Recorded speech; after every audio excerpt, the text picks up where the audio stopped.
Welcome to Peninsula TV's exclusive live coverage of Election Night 2017. I'm Mark Simon.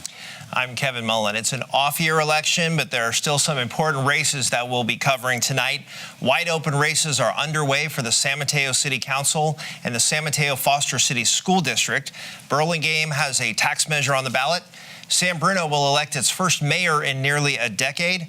And one of the most interesting lineups is in Pacifica, where they were voting today on rent control and establishing the first marijuana tax in the county. We will be bringing you results from these races and interviews with candidates from races throughout the county, throughout the ballot. We'll be bringing you analysis and insights into the winners and losers. We'll look ahead a little bit to 2018 and an historic all-male election in our county. We have our resident experts here, political analyst Melissa Michelson from Menlo College and pollster Brian Godby. They're here to give us their insights and interpret what it all means. It's election night in San Mateo County, and the place to be is right here on Peninsula TV. Thank you for being with us, and thank you, Melissa and Brian, for being here. Just a quick overview, anything about the ballot in San Mateo County that stands out, and I know you may even want to talk a little bit about some of the stuff that's been going on nationally, but Melissa, let's start with you. Is there anything about the local ballot that struck you as maybe a trend or something, some sort of overview?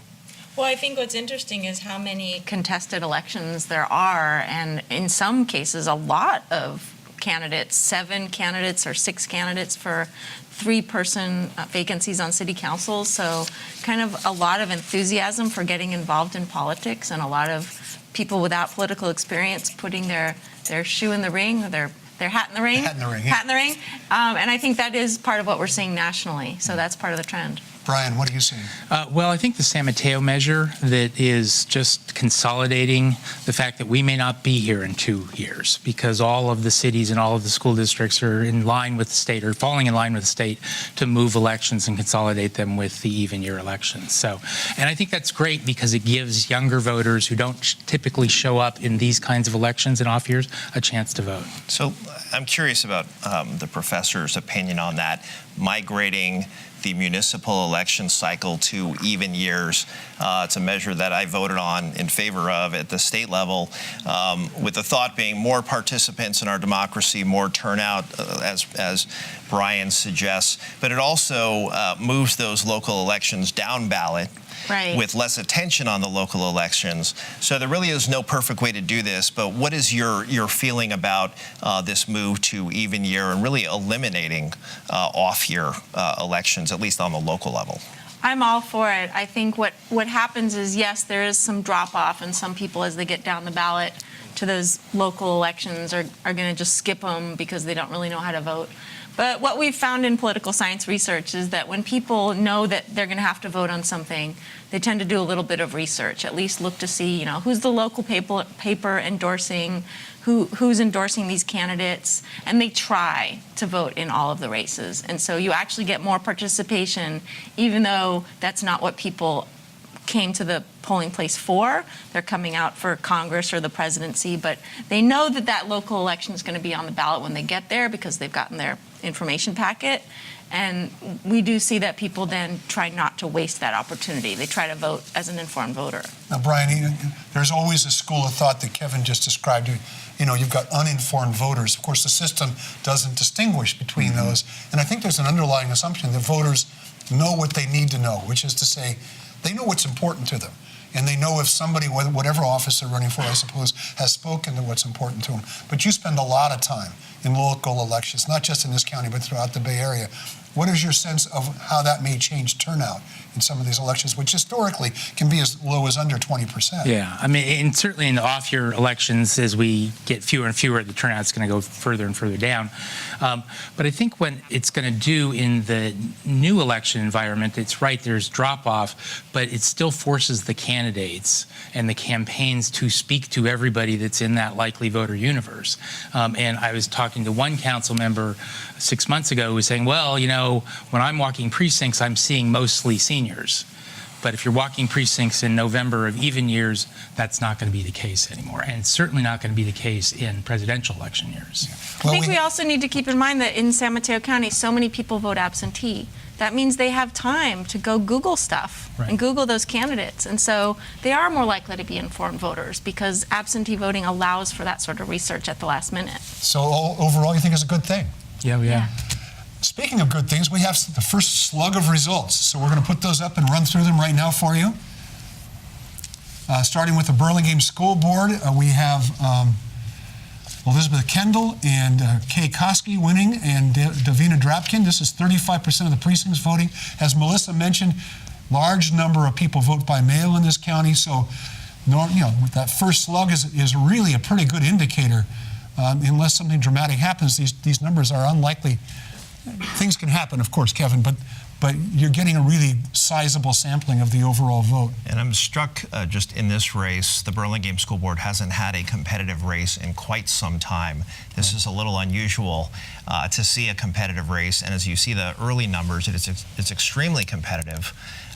So this is definitely going to be one to watch over the course of the evening. And we should add, Douglas Luftman is in fourth place. He was an appointed incumbent.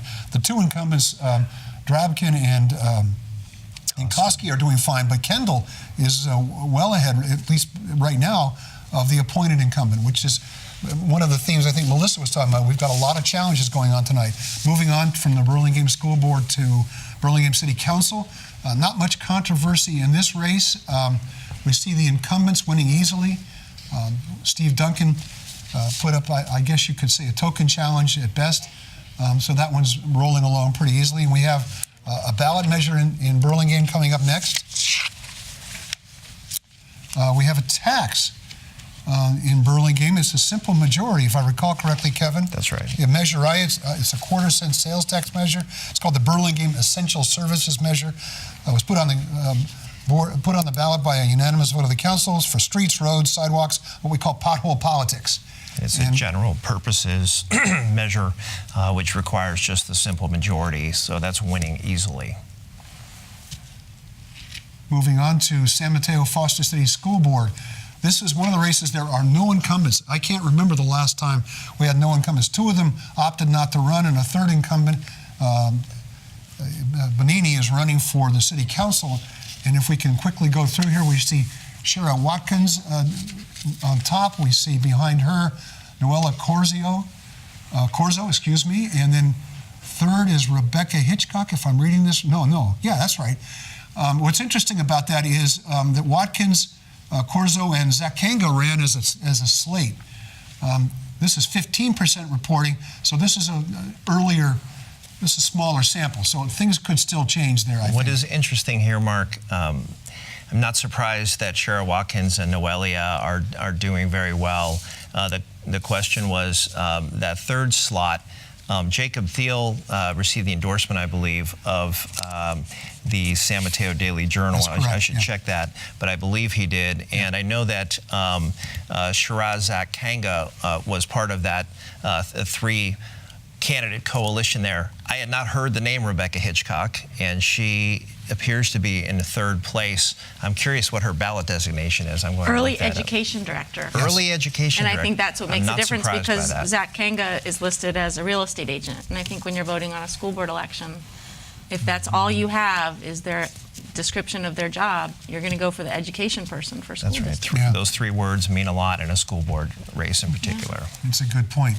San Mateo City Council is also one of the races that has a lot of challenges. We're going to go to San Bruno Mayor instead. This is interesting. Jim Ruane had been mayor there for 2 full terms. He'd been on the council since 1995, opted not to run again because although he could have in San Bruno. Rico Medina, who's been on the city council for many, many years as well, winning easily. This is 27% of the precincts reporting, and he's winning by a sizable margin. He may even be in a position to claim some sort of a mandate, I suppose, based on the size of that margin if it holds up throughout the evening.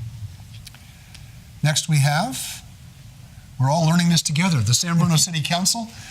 We have no incumbents here again. You can see Laura Davis is doing very well. She was closely allied with Rico Medina. She campaigned very aggressively. People were getting robocalls from her today, so she really went after it. Michael Salazar was on the council, lost in the last election, and is coming back. It looks like, as of now, he looks like he's doing fine. So that's where we see right now going on there. Highlands Recreation District Board. Take it, Kevin. So barn burner for the Highlands Recreation District Board. It looks like Andrew Aquino has 53.5% of the vote. What I need to look up, Mark, is if this is a one-seat situation for the short-term seat. I will report back on that when we bring those results up. It is, in fact, one seat. One Okay. seat. Yes. So Andrew Aquino is in the lead over Raquel Webster. 20 votes, too close to call. Next we have San Mateo City Council. There we go. And no surprise there that the incumbent, Joe Goethals, who I think is widely popular, was endorsed by a wide range of people. Jerry Hill, a fellow named Kevin Mullen endorsed him, as I recall. Well in front with 10% reporting. Bit of a surprise that Eric Rodriguez is right now running ahead of incumbent Vice Mayor Rick Bonilla. Chelsea Bonini is one of the people we mentioned from the San Mateo Foster City School Board. I think it's a little early to reach much conclusion from this, but we can see that there are 4 candidates really at the top of the field here looking to see how they can do in this. What was interesting, Mark, about the San Mateo City Council race was the amount of money being spent in the community, hotly contested. And Eric Rodriguez was the beneficiary of some independent expenditure funds from the realty community. Rent control was kind of a dividing line in that issue. I was just struck by the amount of money put in, but Eric Rodriguez received quite a bit of establishment support, ran a very strong campaign in his own right, regardless of the independent money that was put into the race. And Chelsea Bonini putting up a strong number as well, an established elected official in the community. So San Mateo County has a bevy of strong candidates here. It'll be interesting to see who the 3 final winners are. Yep. Next we have San Mateo Measure B. San Mateo has a couple of charter amendments. One of them, as Brian mentioned at the top of the show, is, and I believe that's this one. Yeah, that's this Measure one. B is the one that Moving to no EDR. longer having an off-year election. They'll be moving. What it does mean is the current members of the city council, both the ones getting elected today and the ones who've been elected, will get a 5-year term so they can line up with the even year, which is always controversial when the decision is made, but it certainly looks like the public supports putting these things on a general ballot rather than having an off-year election. And then the other measure in San Mateo City is Measure H. That is a relatively non-controversial series of charter amendments to change some job descriptions and also allow the city council to hold city council meetings somewhere other than the city council chambers. So they're allowed to go on the road because nowadays you have to take democracy out on the road. What else have we got? Atherton Measure F, very slim margin there. They need 2/3 on that measure. Yeah. This is a parcel tax in Atherton. Atherton, the only way it funds its city government really is through this parcel tax. It doesn't have any major businesses in town that generate meaningful sales tax revenue. Property taxes are what they are, and they're not really a major source for cities anymore. So they rely heavily on this parcel tax. It has passed 8 times before. The last time it was voted on in Atherton was in 2013. So, and that expires in 5 years. So if they don't get it passed this year, they may have to try again. And right now, needing a 2/3 vote, there is some real trouble there with 43% reporting. San Carlos Elementary School Board, Kevin, you want to take this one? Sure. So it looks like Carol Elliott and Neil Layton are in the early lead. Kathleen Farley with 28.5%, and then further back, Thomas Vigdal with 10.5%. I want to. Well, Elliott is the If you'll allow incumbent, me. as is Farley. So the incumbents look like they're doing fine there. And then relative newcomer, if you want to call him that, Neil Layton, who's an attorney in town. But he ran I believe that's his He ran 2 second years ago, yes. So he's run for that seat. Sometimes it takes 2 to. Get your name out there. Yeah, Second you time can- people you can- recognize your name. You can run a campaign and lose, but it can set you up for winning later on. And Yeah. it looks like that's what happened with Mr. Layton. What's next? Portola Valley Elementary School Board. Three incumbents there, 3 seats. There are only actually 3 candidates. Karen Tate actually withdrew, but it was too late to take her name off the ballot. And you can see the word managed to get out, I think, sufficiently for people to understand. She was very popular, and she's leaving not because she wanted to, but because she had other things that she had to go do and didn't allow her to continue serving. Pacifica Measure C, these are the ones that we're all kind of excited about following. Measure C in Pacifica is the rent control measure, and it's losing by a substantial margin. It only takes, as I recall, it takes a simple majority to approve it. Yeah. This was going to allow annual rent increases only equal to the consumer price index. They would roll rents basically back to what was being charged on buildings as of February 13th, but only on buildings built before February 1st, 1995. It also set up rules governing evictions, and I think a lot of the property owners there who were affected by this were worried that it would make it very difficult for them to get rid of an unsavory tenant. Well, and a lot of the anti-C messaging was about how it would create a new bureaucracy, it was going to cost the city a lot of money. So not only were people maybe voting on rent control, but also probably responding to those messages. Yes. This looks a lot like what happened in San Mateo and Burlingame last year, where initially the rent control measure, everybody thinks this is a great panacea, it's going to solve our affordable housing woes, but then all of a sudden they start looking into the details, and the bureaucracy is one of the first ones that the opponents of rent control always bring up, and the cost, and then all of a sudden people start reconsidering. And this was a measure that was put on by the elected city council to put before the voters of the community. And of course, these rent control measures draw quite a bit of resources from realtors and other interest groups that don't want to set any kind of a rent control precedent in a community like Pacifica, where it could spread to other adjacent communities. So you always have an imbalance in these measures between the amount of money being spent by the interest. So I'm not entirely surprised by the result here. I think I'm surprised by the margin. Yeah. I always think these things are going to be a little closer given the affordable housing crisis we have in the peninsula. But I think it's pretty clear that folks don't believe that rent control is the answer to that crisis. People agree that housing's a problem, but they definitely don't agree on how to fix it. Well, and it's an interesting dilemma because there is no easy answer. There's no compromise point you can come to. We've all heard stories about tenants who have their rents raised well beyond what they can afford, and so it's sort of a de facto eviction. And you know, your heart goes out to people who can't afford to live here. It's not good for our community. I think there's a general agreement on that. Burlingame, and one of the things that some of the new council members are going to have to wrestle with is finding that balance between how do you take some of the money you're charging fees for developers and turn it into something that's useful. Burlingame's a great example because about half the residents there are renters. So it's an interesting challenge in that particular town. And then, of course, the issue in Pacifica that we're all interested in, that's Measure G. And it looks like people may or may not support marijuana shops in their town, but they sure love taxing them, don't they, Brian? They certainly do. These never lose. Well, if you're going to make it legal, you might as well make some money off it. I mean... Yeah.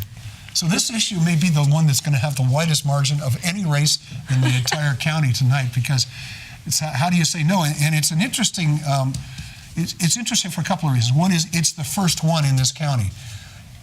Everybody knows that they can do this. They're the first ones to really try and take it on. And this is, I think, the right way to tackle the problem. Is let's start with putting in place the system by which we're going to tax them and generate revenue. And it also sets limits on the number, 6. They're going to be designated areas in the town where they're allowed to have either medicinal or recreational, I guess, I don't know what else you'd call them, dispensaries. But there's no more than 2 in each of those designated areas. They can't be near schools. I think they could be near the police station if people want them to be. But it's an interesting way to start tackling that problem. And so this is sort of a landmark moment for this county. Brian, do you expect to see more of these on the ballot in the coming future? I think we'll see a lot of these on the ballot. We've worked on several of them in the last year alone, and they've all been wildly successful. What you're also going to see, though, is the land use decisions, and that's where the rubber really meets the road. Because while everybody's in favor of taxing the pot, not everybody's in favor of having a dispensary even near the police station. Right. Yeah, it's one of those things everybody wants it to be in someone else's neighborhood. That's right. Yeah. We've got a few more results to show for the evening. Let's move on to those slides, Bridge. We've got the East Palo Alto Sanitary Board. I don't recall how many people are running there. 3 people running for one Melissa's here. seat. Somebody's done their homework here. It would make sense that it would be the college professor who would do it. So Luis Vizcardo's ballot designation is cemetery salesman, and I think that's probably hurting him in this race, which probably people don't know anything else about, versus Dennis Scherzer is an environmental scientist. There's a level of honesty. Sorry, it's 2 seats, so 3 people for 2 seats. So the 2 incumbents are probably, yes. Yeah. But so level of honesty in Luis Vizcardo's ballot designation, meanwhile, to rethink. Dennis Scherzer has been somebody who's run for office numerous times in that county, so in that city. So he does start off with substantial. And the other 2 are both incumbents. Right. So that always helps in these kind of races. What else do we have, Bridget? Next full.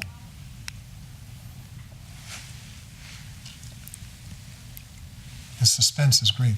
Brisbane City Council, we have 3 seats, 2 incumbents, Clark Conway and Cliff Lentz are winning easily, and then Karen Cunningham, who's one of the sort of high-profile activists in that town, been very vocal about the whole push toward Brisbane from the region. The issue in Brisbane is development, and it's not so much inside Brisbane, where I think there's a general consensus that they want to retain what they regard as the small town, almost rustic character of their community. But the entire Bay Area has decided that Brisbane needs to be the place that resolves the county, the region's housing crisis. And there's a proposal they just got from some major businesses for 4,400 housing units and 3 million square feet of commercial property on the Baylands property. They have wanted, I think, to develop that property for quite a while, but I think they'd like it to do something that generates useful income for the city. So you see Cliff Lentz going back, Clark Conway going back, and Karen Cunningham, who's on the record on that issue as being very upset that the region's trying to basically tell Brisbane what to do with its own property. So this is a case where the 2 incumbents, there's no surprise that they will be re-elected. The question was really that 3rd seat. Cunningham, a known commodity, supported by the Democratic Party, and very vocal and visible. Jamil Munir, he was a planning commissioner and has run before, and I believe ran a strong campaign. It was really a question of who was going to fill that 3rd slot. In fact, Mr. Munir received the endorsement from Labor, but it looks like Karen Cunningham is going to prevail in that race. 0%. So yeah, it's early. It's early. It's true. So we should wait. This is true. We're not going to call it. We shouldn't call it yet. Yeah. We're not going to call it with 0% reporting. Well, There's 2,400 voters, though, in Brisbane, so Yeah, when that 0% may be a little off. that may be a little off. Yeah. If you Yeah, so assume a these are the- 25% turnout, we're looking at 600 people. Yeah, and these are casting ballots. the 805 absentee results, vote by mail results. We're not supposed to use the term absentee anymore. okay. The registrar, pretty Mark close. Church, will correct me if pretty I'm wrong. These are the vote by mail results, but as Mark was indicating, they are often an indicator of a trend that will hold over the course of the evening. Yeah. What else do we have, Bridget? 2 more slides. Let's see what else we've got. We've got the Brisbane Measure E, which is a business tax, as I recall correctly. On recycling. Oh, They're no, just you're going right. to tax all the a tax. recycling. Yeah, they have 2 measures, E and D, and they're both passing easily. One is Measure E is to a tax business license tax on recycling businesses that move 100,000 or more tons of material a year. That's only one business for Ecology, so I don't think it's a tough call for the residents of the city. It will allow them to charge. Right now, they can charge a license that collects up to $3 million a year. They want to go over $3 million. They've barely gone over $2 million, but they want to go over $3 million. This will allow them to collect as much as $4 million from this one company. And obviously, if anybody wants to bid on that contract, that will be something they'll have to take into consideration the next time this contract is up. And then finally, we have Measure D in Brisbane as well. This is also about business license. This is on soil recycling companies. Again, there's only one company. It's not Recology, but there is only one company. The city currently charges a truck haul fee, but it doesn't charge for recycling. This could add as much as another $3 to $4 million to the city's coffers. And you can see that that is also passing by both of these require only a simple majority, but you can see that both of them are passing fairly handily. I think this is like the marijuana tax. It's taxing somebody else. So Yeah. sure, raise money for the city, it doesn't hurt me. Of course, it gets passed on through their rates, doesn't it? Well, Through rates throughout Recology's service area, not just in Brisbane. This is probably a little bit wrapped up in that same housing issue because there's a couple different forces on vying for that land. And one of it is housing from the UPC group, and the other is Recology looking for additional space for their landfill and for their recycling activities. So we've been through the whole ballot. Varying amounts of results are in. Any thoughts? Anything that you've noticed that jumped out at you, Melissa? Or you want to take some time to think it over? It's okay. No, I think it's just people should really put some thought into the description they give of their background. Cemetery salesman, Not so. early education expert. Maybe afterlife consultant would have been a better. Maybe you should, if that's the only information that voters have besides your name, just seems like that's a little bit of a trend here, that's making a difference. So can I ask a question of both our guests? Just steering back very briefly to the national situation, and then we can dig in locally. Virginia had a governor's race hotly contested. Yeah. That projections were maybe the Democrat would squeak it out. Turns out that the Democrat actually won handily. Crushed Gillespie, And New Jersey as well, in the wake of Chris Christie's lack of popularity, the Democrat won there. Are you seeing any kind of national trend? My sense is we have a super energized electorate. I just don't know that that always translates at the state level and the local level, but it seems like in at least the big races, the governor's races that get a lot of national attention, you clearly have an energized Democratic electorate that may translate in 2018 as well. Around the country, we're seeing increased turnout among people of color, increased turnout among Democrats. We're seeing a lot of people telling exit pollsters, I'm here to vote against Trump, much more than people are voting to support Trump. So there's what some people are already calling a blue wave that's going across the country today, where around the country, Democrats are winning, and people who are affiliated with the Democratic Party, communities of color, young people, are coming out and voting. And the first transgender legislator. So far, 3 tonight. Last time I checked, 3 transgender. The first black out transgender woman, a transgender man, and a transgender woman, all elected. 3 historic victories for the transgender community. We're going to take a break. Melissa and Brian will be joining us again later throughout the evening. They've agreed to stay, which we're grateful for. One of the questions I think we want to ask along the lines of what Kevin was saying for future discussion is, what's happening at the national level, is it manifesting itself at all in a local sense? I think for openers, all the number of contested races may be a demonstration of that, but we'll get to that later. Right now, we're going to take a break. You stay with us. You're watching live election night coverage, San Mateo County 2017, here on Peninsula TV.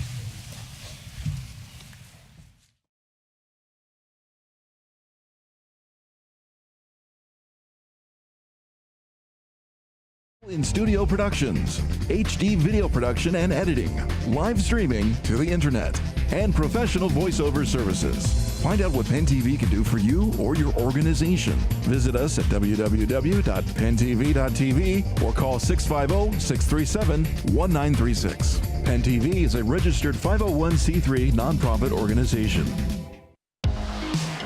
Peninsula TV would like to thank San Mateo County, Belmont, Brisbane, Burlingame, Foster City, Hillsborough, Redwood City, San Carlos, South San Francisco, and San Mateo.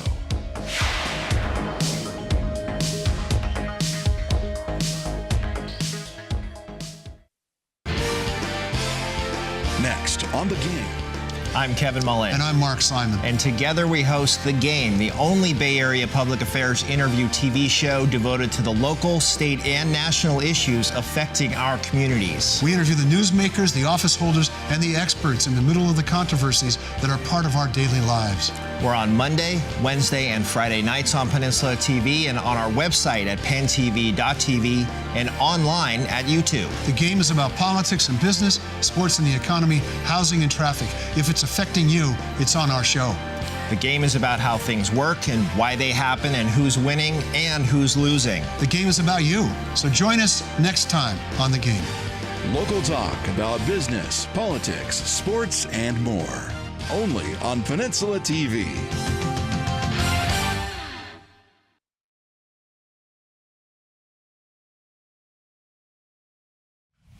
Welcome back to live Peninsula TV Election Night 2017 here in San Mateo County. I'm Mark Simon, he's Kevin Mullen, and we are going over the results. This is the place to be if you want to know how the votes turned out. And if you want to know who's counting the votes, Mark Church, elections chief, has joined us. Mark, shouldn't you be out counting ballots right now? Well, I have been.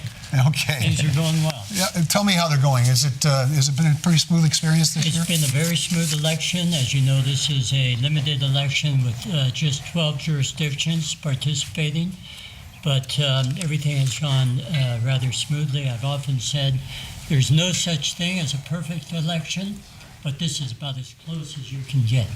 We've heard, we were talking earlier, I'm sure you heard us just before you joined the set, that there's a lot of energy about voting throughout the country. Are you seeing it here? Are you seeing, what kind of turnout do you think we're going to see this year? Well, we are. There's a lot of interest, and of course, it varies depending on what's on the ballot in each of the jurisdictions. So in some jurisdictions, there are more hotly contested issues, such as in Pacifica with the rent control ordinance. And so in jurisdictions like that, we might expect a little bit of a higher turnout. Typically, in off-year elections, we receive about a 25% turnout. We're probably going to have something similar to that in this election. Okay. So, Mark, when we migrate all of these off-year elections to even year, what kind of burdens does that put on your office? How will you prepare differently? You're used to having these presidential years where there's a lot happening on the ballot and a heavy burden on the office. But what are you expecting for 2018? And can you talk a little bit about your preparations in this new world here of voters automatically receiving their ballot, postage paid, where essentially everybody is becoming a vote-by-mail voter with the high-tech voting centers? How the preparations are going for 2018? So conducting larger elections, as you know, is always more challenging. We have 68 jurisdictions in San Mateo County which elect their governing board members. Under SB 415, the California Voter Participation Rights Act, all of those jurisdictions must conduct their elections in even years, even numbered years. In the past, we've had 38 of those jurisdictions holding their elections in odd-numbered years. So now, from just purely a logistical standpoint, conducting an election of this magnitude for 68 jurisdictions all at the same time will certainly be challenging. So this is going to be a big effort on our part. And then, of course, it's going to be mitigated somewhat, I think, by SB 450, the California Voters' Choice Act, which provides for the all-mail ballot vote center election model. And do you think that's good for democracy to consolidate these elections in even years where more voters are participating in your school board races and your city council races?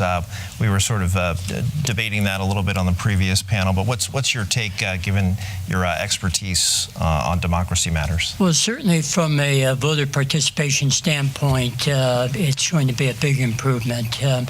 In even numbered year elections, when we hold the elections for the presidential and gubernatorial races, the turnout is always much larger than in the off years. So for those jurisdictions that have been holding elections in the odd numbered years, they're going to see a big increase in voter participation on their local races. So from that standpoint, I think it's healthy from a democracy standpoint.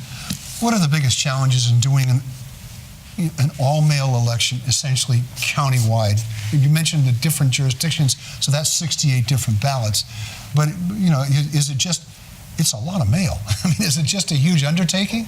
Well, it's a lot of mail, and there are a lot of challenges. First, with SB 415, we're going to have twice the number of candidate filings. We're going to have longer sample ballots, longer official ballots, longer voter information pamphlets, and more than twice the number of ballot styles. In the last gubernatorial race, we had 60 different ballot styles. We're going to have over 120 different ballot styles, and under the Federal Voter Rights Act, we're required to print those ballots in 3 different languages. So it's a big challenge making sure everybody gets the right ballot. And as far as SB 450, the all-mail ballot election, we've been down this road before. In many ways, SB 450 is patterned after successful all-mail ballot pilot program under AB 2028, authored by what's his name here? sitting over there, Assemblyman Mullen, and so that was very successful. And I think many of the recommendations we made to the state legislature, to the Secretary of State, were incorporated in SB 450. So it's a challenge, but we've done it previously. We were the first county in the state to do it in a local consolidated countywide election. So we're well prepared to undertake SB 450. And they do call it the San Mateo model. Not just saying that because I was involved, but we were the first to put that together. So I just wanted to toggle back to the syncing up elections to even years. It does actually, as a byproduct, increase potentially the cost of campaigns, because if you know that every single voter on the voter rolls is getting a ballot, I think candidates are going to feel compelled to communicate with all of those voters, which is a good thing, certainly communicating with a broader swath of voters, but it will potentially increase the cost of campaigns. So I had a question about campaign finance on the local level. To what extent are the local campaign contribution reports put online through your office? I know that at the state level, all those contributions have to be disclosed, and it's online through the Secretary of State's office. How are we doing on the local level? I asked the question because there's a lot of money flowing in through independent expenditures in a number of these communities, and people want disclosure. They want to know who is funding these kinds of things. So where do we stand on that? What's the status of that? We have, last year, we moved to getting away from hard filings to allow for soft filings, and we're moving towards getting all the campaign finance reporting online. At the state level that's done, and in other jurisdictions, and so that's where we're at. Mark Church, thank you for joining us on such a busy night. We know you've got other things to do and miles to go before you sleep. Thank you for all you've done to help support this program. Thank you for having me. Yeah, we're going to go to break now. Stick around. We'll be right back. We've got more results coming and more analysis. And then as the evening goes on, we'll be hearing from some of the winners, maybe some of the losers if they're so inclined. Stick with us. This is a live election night coverage here on Peninsula TV.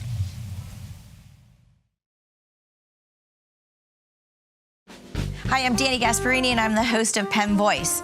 Penn Voice is a program where we bring community leaders and city leaders and nonprofit leaders together to have conversations that are important to you to make our quality of life better. So tune in to us next time on Penn Voice. Be sure to catch our Penn Voice program at its regularly scheduled time, every day at 7 a.m., Monday through Saturday at noon, and Monday, Friday, Saturday, and Sunday at 7 p.m. Does your business need more exposure?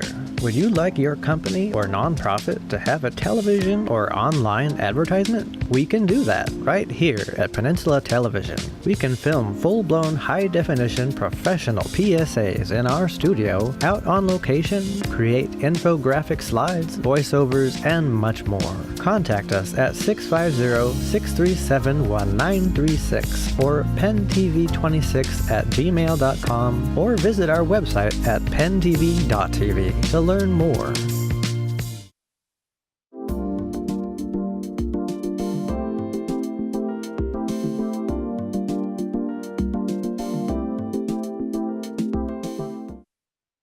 We're taking people to unique venues around San Mateo County, and we're meeting people behind the scenes. So Bob, how did you get involved in this? It seems like you're a car guy. When did you become a wine guy? I had to come up with the name for the cars. And how many acres do you have altogether? Well, there's over 300 acres total up here, all of which is in an open space easement, so we're not developing it. It's agricultural land, but we've got at the moment 30 acres under vine up here, most of which is Chardonnay and Pinot Noir. Did you have a background in dairy farming of any kind, or how did this all evolve? No, I didn't. I didn't know anything about them, but when I look back at it, I really learned how to look after the goats very deeply. We started, myself and my business partner, Michael Rothenberg, in 1976. If you'd like more information on becoming a Peninsula TV sponsor or in having your venue shown on TV, just contact our Penn TV team. We'll be happy to help you. Thank you. Where will you be watching to see our live local election results for San Mateo County? Be sure to tune in to Penn TV on Tuesday, November 7th, 2017 at 8 p.m. for the start of our live broadcast, to be hosted by Mark Simon and Kevin Mullen. You'll see all of our local coverage from the races within the cities and the county of San Mateo. Also, go to pentv.tv to see it live streamed online.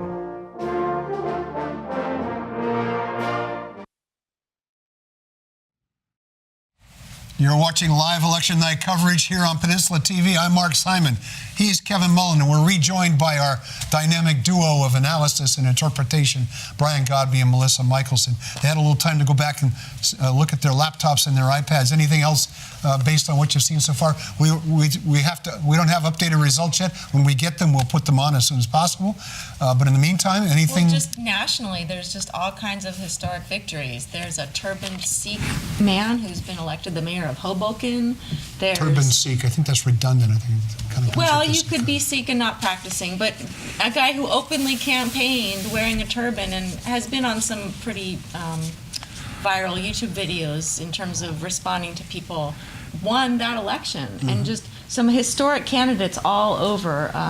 Queer candidates, candidates of color, candidates of minority religious groups getting elected all over and in the South, just really showing again, the wave that I was talking about before the break. So you're saying Paul Ryan should be a little bit nervous at this point?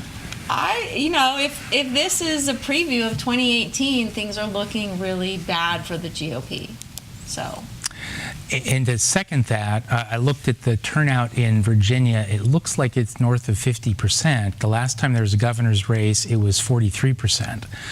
So that's a huge bump in turnout. And so if I were senators in Nevada or a Republican candidate in Arizona, which are the two top seats for the Democrats, I think I'd be worried if I was the Republican candidate. We seem like we're just riding this crazy pendulum. We go from Obama to Trump, and now it looks like we're swinging back. Is that just the nature of the times we're in right now, that we're living by extremes? That's always true. It's always true that in the midterm election, it swings back to the other party. The question is just how big of a swing, right? Is it a couple of seats are lost by the incumbent party of the president, or is it a huge swing like we saw in 1994, where there was just a massive Republican wave that took back the House of Representatives? So there's a lot of focus on what's happening on the East Coast. There is a special election happening in Washington, the state of Washington, where the control of the state Senate is in play. And it looks like it's gone to the Democrats. So that will complete what they're calling the blue wall, which is control of the governorship and the legislatures in California, Oregon, and now Washington. Pretty clear that across the country in these 2017 races is a good night for the Democratic Party. So let me ask, Brian, because you do you spend a lot of time asking people what's on their minds. To see the kinds of swings were taking place, and meanwhile, the institutions themselves, from the media to the Congress, their numbers are plummeting. Is there just a lot of dissatisfaction, just a lot of unhappy people, and they're sort of flailing around? They're looking for somebody who's going to change things and shake things up. I'm not a believer in their flailing around or swinging back and forth. We have to remember that a majority of Americans did not vote for the president. The vagaries of the Electoral College we could debate forever. But the reality is, is this majority just the same group of people that are now on the right side of their particular elections, as opposed to, the complexities of the Electoral College? Right side, the winning side. The winning side, yeah right, of course. Yes. And I think that if you look at it in that perspective, it's fairly steady. Now, I think there's some dissatisfaction, but I think that, the cable news industry stokes that. On both sides of the equation, too. Mm-hmm. But that's what we hear about, because guess who's telling us about it? The people who directly benefit from that. So, Brian, I may ask you the question that's impossible to answer here, but since we have a pollster at the table here, so I'm really curious how voters view national candidates or statewide candidates versus the local candidates that we're all focusing on tonight. Do voters think differently about candidates at different levels? I'm talking about name ID, issues that drive the electorate, or biography. I tend to think at the local level, the issues kind of come and go. It's really about the qualifications of the individual and the biography. But do you do enough polling to gauge how voters view candidates at different levels and what drives their vote when they go to the ballot box? I think that name ID is the big difference. Obviously, in the presidential election last year, the two major candidates were household names. That's not true if you look at a county supervisor race, and we've got a couple that we're working on right now, and people just don't know any of the candidates. So what's driving it are hitting the issues that the local issues that people care about. Public safety, reducing traffic, providing affordable housing is certainly a big theme throughout the Bay Area. I mean, if you're hitting the issues and you can prove that you've got the experience, that you can make change in those issues that people care about, I think that's the connection. Marry those two things in the voters' mind. Melissa, you had a comment. But I think also what's going on is on local elections, because of our progressive tradition, there's no party label. And so you have to go on name recognition or their biography or something else about them. Whereas when you get up to the national level, you can just use the shorthand of, oh, well, this is the person from the party that I prefer. They're going to vote for the D, or they're going to vote for the And other. partisanship is a super powerful drug, and we've seen that over and over. But if there's no party label to rely on, then you have to think about the person. So the dissatisfaction with the national institutions, is it trickling down to this level, or are people more at ease, a little more confident because these are people they know, these are people that tend to be like them? Is there not quite the same level of dissatisfaction? I don't think it trickles down in part because of the lack of party labels. Mm-hmm. So if you're disgusted with the Democrats and the Republicans and you think politics is all this partisan fighting, but here are these, local people, they're educators and real estate agents and cemetery salesmen, but they're just regular people. They're not part of that evil partisan machine, and I think that helps you think of them as people who are just trying to do some public service. Yeah, Brian, your thoughts on that? Last year we had a record number of tax measures that we worked on the ballot, and we won a record number of them, which tells me that locally people are satisfied with their government officials, because it's the government officials that are putting those local tax measures on the ballot. And if they were dissatisfied or didn't trust them, then they would have voted no. But they're voting yes to increase their own taxes and give those dollars to those local people and feel comfortable with it. And the fact is, we're talking a lot about what does it say about you on the ballot. incumbent still looks like it's the best thing you can say. Absolutely. I think what we're going to do, even though we don't have new results, I think we're going to run through them again. I think that's a good thing for us to do. So, Bridget, if you can get the lineup set up for us to start running through some of these races, I think it's a good idea for us to fuel the things, the main reason people are coming by. We'll start with the San Mateo City Council. We have 10% reporting. The incumbents, Jill Goethals and Rick Bonilla, are winning. Brian, you need to move back a little bit so I can read the screen. And then Eric Rodriguez is slightly ahead of Rick Bonilla still. These are the same results we reported a little while ago. We're waiting for the latest numbers from the county. We talked earlier about Chelsea Bonini, the San Mateo Foster City School Board member. She was president of the school board, opted not to run for another term to do this instead, and it looks like she's lagging behind, but you never know. Eric Rodriguez had a well-funded, well-supported campaign, and then as Kevin referenced earlier, there were some independent expenditures by the California Apartment Association and the California Association of Realtors on his behalf. He didn't necessarily take a stand that suggested he was in lockstep with those folks. So they're bidding, I think they're taking a bit of a gamble that he's going to be the kind of vote they need on the issue of rent control, which, as we know, has been a very divisive issue in San Mateo. Up next, we have the San Mateo Foster City School Board. Sure. So Cheryl Watkins in the lead with 25.5%, or roughly thereabout. Noelia Corzo, a strong second place with 21%.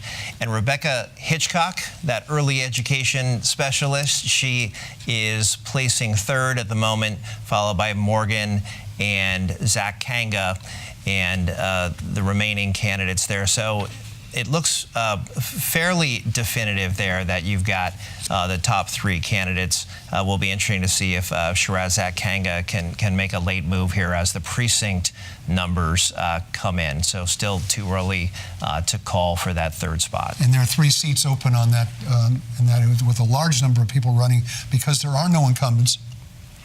One of the things that doesn't happen that often and understandably drew a big field of people who might run. Next we have San Mateo Measure B. This is their charter amendment. I have to look up which one this is. Moving to even year elections. This is the one we were just talking with Mark Church about, moving to even year elections. This is this round of elections we're having here is the last round of off-year elections that we'll see in this county, because legislatively they're being required to move to the even-numbered years, which means they will benefit from the turnout that comes from either a race for governor or senator or a race for president. We can fully expect there'll be a substantial drop-off in the number of people who vote all the way down the ballot. And you were talking earlier, Kevin, about what it means to campaign for a larger block of voters, but also it may be harder for you to get attention because you're competing for ad space, for attention, for the voters' attention from places that are spending vastly larger amounts of money than you are. There will be an additional challenge, and to Brian's point, puts a premium on name identification to somehow be able to cut through in the voters' consciousness with so many things on the ballot. What is interesting about the San Mateo charter is it's a charter city, so they have to get a couple of charter amendments to do a little cleanup there and then to move to the even year. And it will create, if I'm not mistaken, a 5-year election, if you will, a 5-year term. So there is a syncing up aspect to the even years. Yeah, the people elected today and the people who were elected get an extra year, so they can even themselves up with, match up with the even year elections. Next, I think we'll probably have Measure H in San Mateo, and that is charter amendments. These are they almost call them bookkeeping things, administrative changes. They need to do a job description for one executive at the city. One of the highlight probably in there is the city council can now hold city council meetings outside the council chambers. They were prohibited in their charter from doing so. I guess they didn't want them sneaking off in the middle of the night and voting for things that people didn't want. We don't do that kind of stuff. Well, we live in a different era where it's a little harder for somebody to sneak away and do something in a public entity.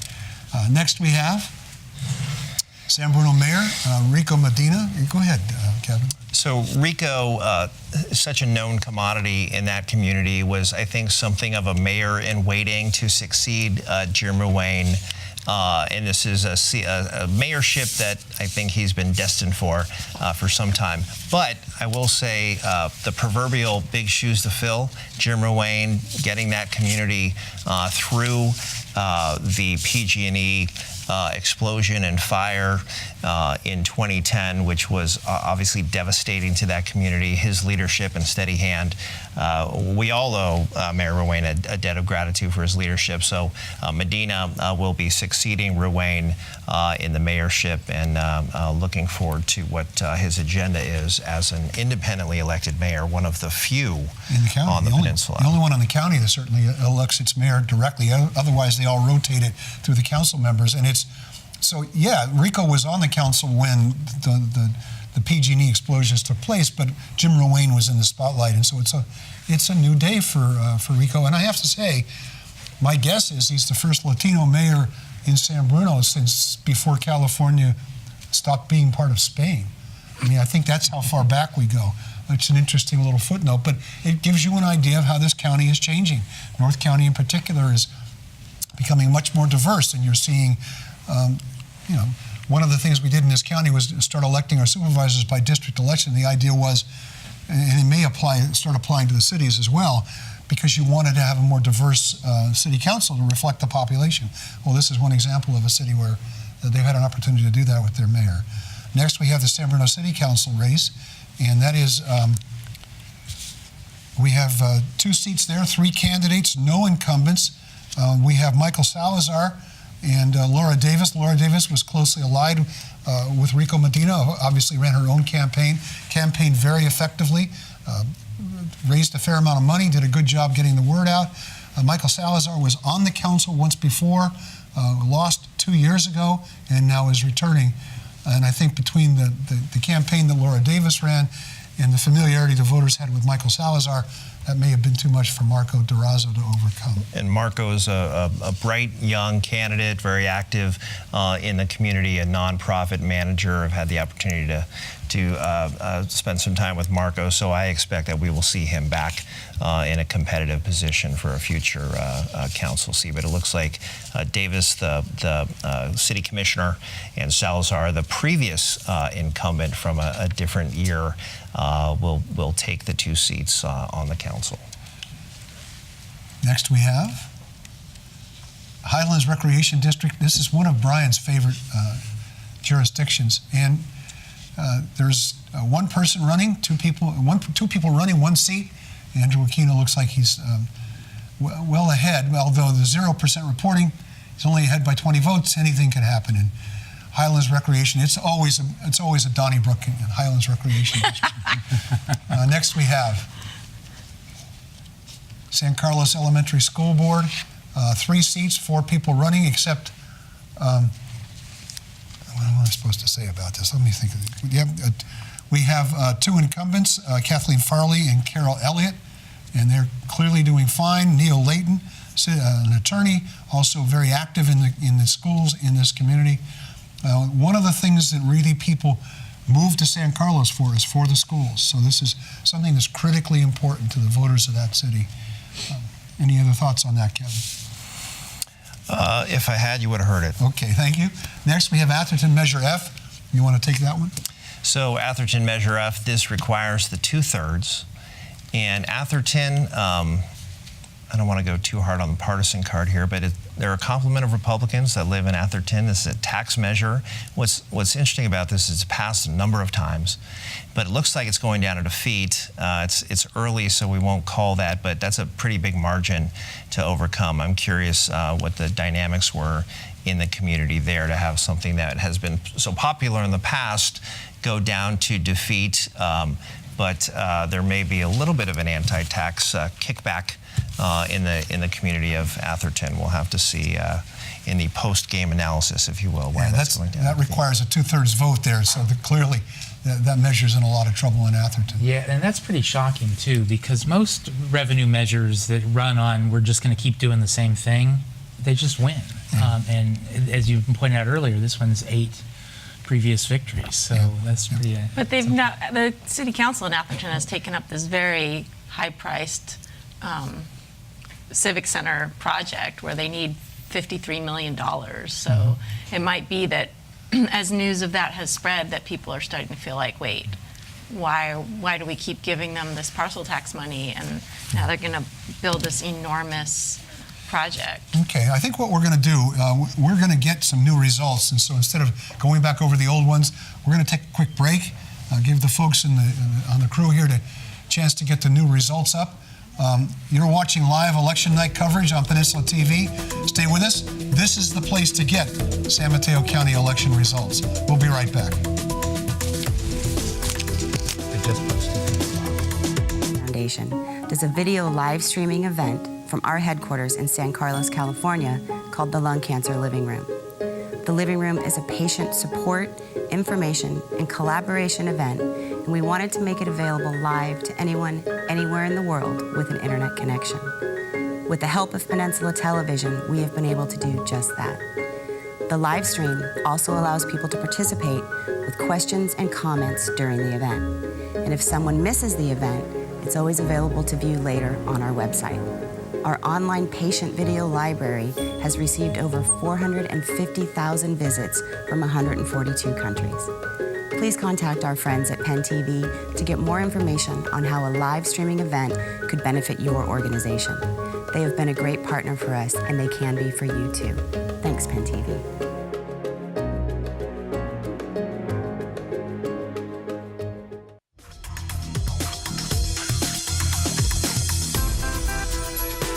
Welcome back to live Peninsula TV Election Night 2017 coverage of the local races. The only place where you're going to see programming is dedicated solely to the races you're interested in. I'm Mark Simon.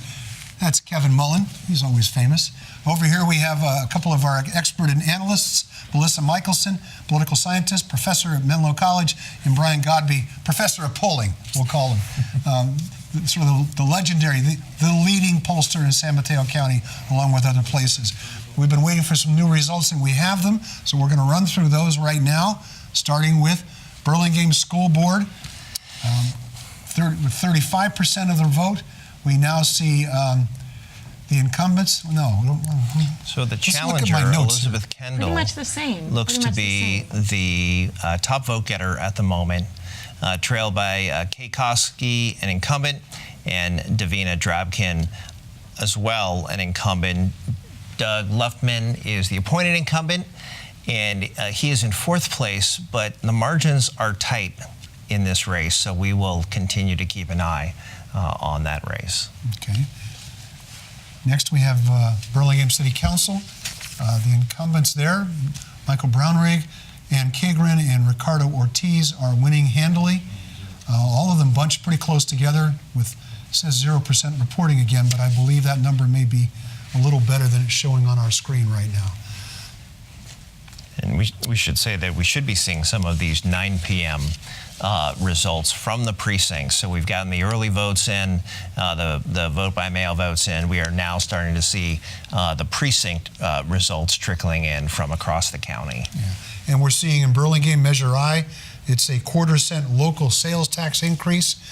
It's a general tax. It's called the Burlingame Essential Services Measure. It requires a simple majority and is winning handily, although, again, because it's a general tax, if it was required to get the 2/3 because it would be a specific tax, it would not be passing at this moment. So it was, I guess you could say it was a shrewd move by the City Council to go for a general tax. They're talking about spending it on streets, roads, what we call pothole politics. And we'll be joined shortly by Council Member Donna Colson, who was one of the people who was leading the campaign for Measure I. Next, we have San Mateo Foster City School Board. This has been one of the most interesting races in the county because there are no incumbents. First time in a long time this has happened in this community. And we have a group of candidates who ran as a slate: Cheryl Watkins, Shiraz Zakanga, and Noelio Corzo. And you can see that Watkins and Corzo are doing okay. They're leading the pack. But third is Rebecca Hitchcock. And what's interesting about that is the candidate that was endorsed by the local newspaper is Jacob Thiel. He's trailing far behind the others. So Rebecca Hitchcock has run a campaign that has allowed her to sort of break the status quo, as it were. Next. So this is the San Mateo City Council, and Joe Gothel's incumbent, obviously running a strong campaign, and he is in the lead with 22.4% of the vote. No surprise there. The question was the incumbent, the additional incumbent, Rick Bonilla, and it looks like Eric Rodriguez is actually now in second place. Rick Bonilla, the incumbent, in third. Chelsea Bonini from the local school board, placing fourth.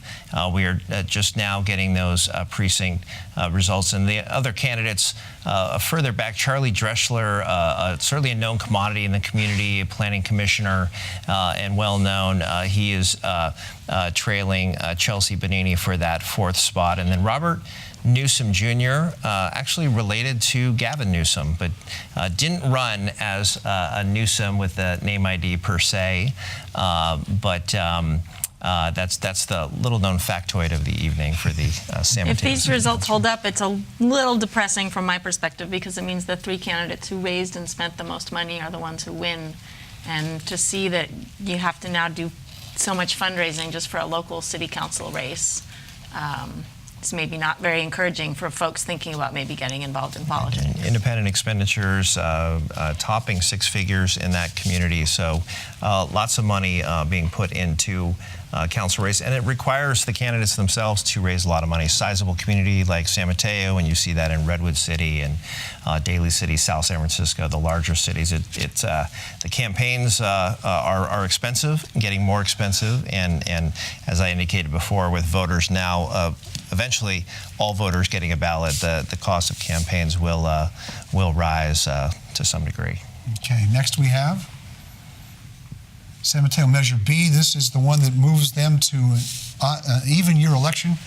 It looks like nobody has any particular problem with having their city council and school board elections at the same time as a presidential or a governor statewide race. Next will probably be Measure H in San Mateo. That's a sort of an administrative housekeeping measure that would allow the city council, among other things, to have city council meetings outside of City Hall, but also makes a few things. City of San Mateo, as Kevin pointed out earlier, is a charter city, so when it wants to make changes, even to a job description, it has to do so by a public vote, so that people aren't allowed to just do things behind closed doors, I think is the thinking behind charter cities. Next, we have San Bruno Mayor Rico Medina winning handily there. Been on the council for 12 years, replacing Jim Ruane, who gained a regional, maybe even a national profile because of the way he responded during the tragic PG&E explosions that took the lives of several San Bruno residents. Rico stepping into those shoes, winning that race easily.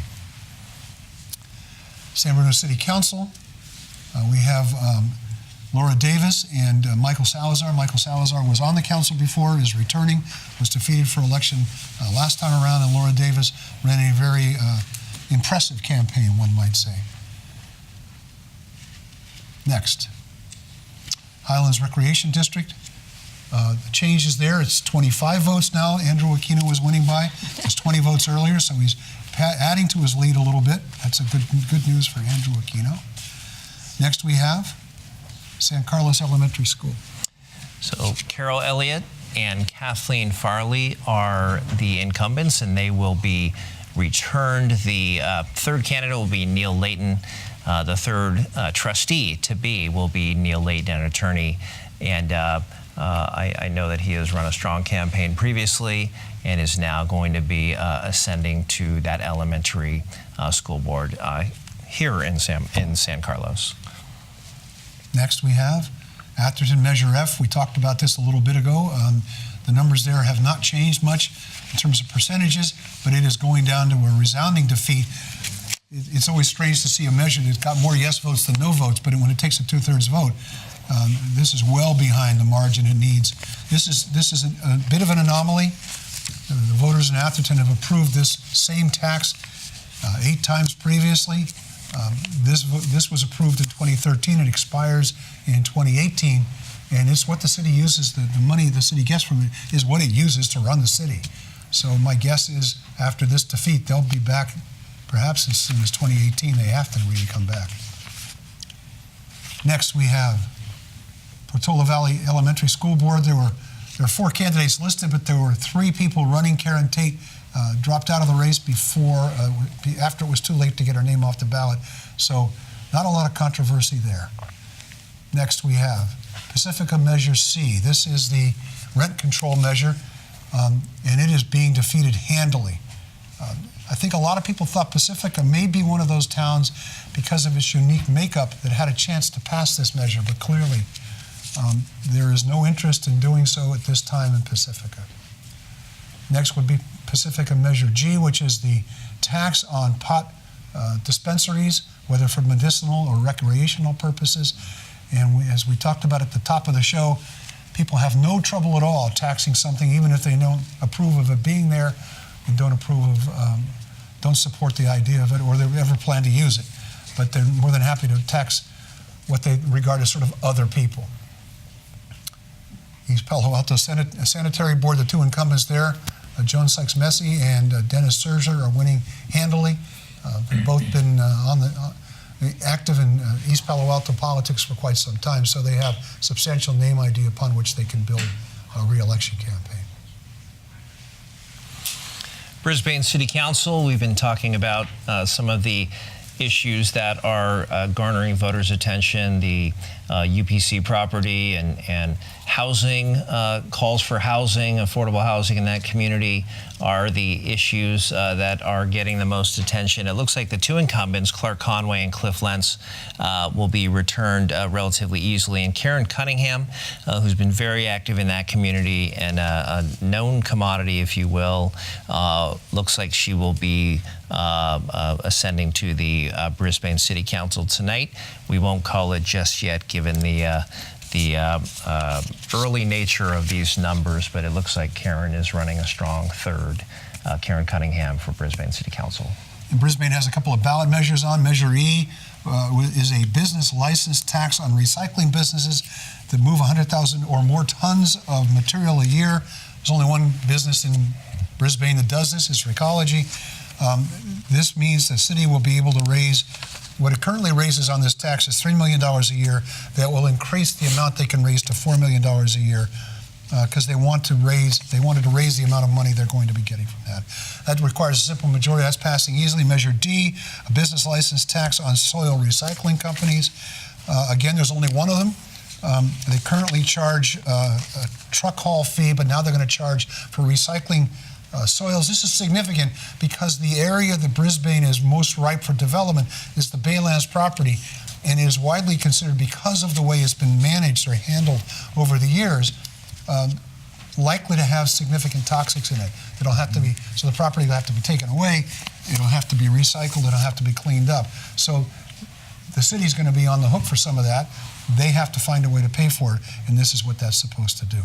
Part of the development proposal, though, is to pay for that. Sure. And take that off the city's plate.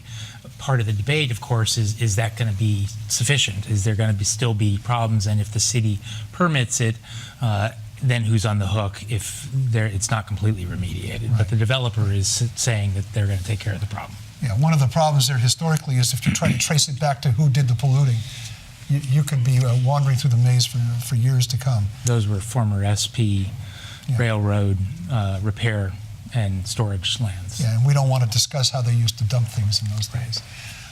We're going to take a break. We've got some guests lined up to come and join us. Brian and Melissa will be back later in the hour. You stick around because we've got a lot more Election 2017 to give you, to have come your way. Thanks for being with us. We'll be right back. Peninsula Television offers a wide range of multimedia services at highly competitive prices, including full in-studio productions, HD video production and editing, live streaming to the internet, and professional voiceover services. Find out what Penn TV can do for you or your organization. Visit us at www.penntv.tv or call 650-637-1936. Penn TV is a registered 501c3 nonprofit organization. Peninsula TV would like to thank San Mateo County, Belmont, Brisbane, Burlingame, Foster City, Hillsborough, Redwood City, San Carlos, South San Francisco, and San Mateo.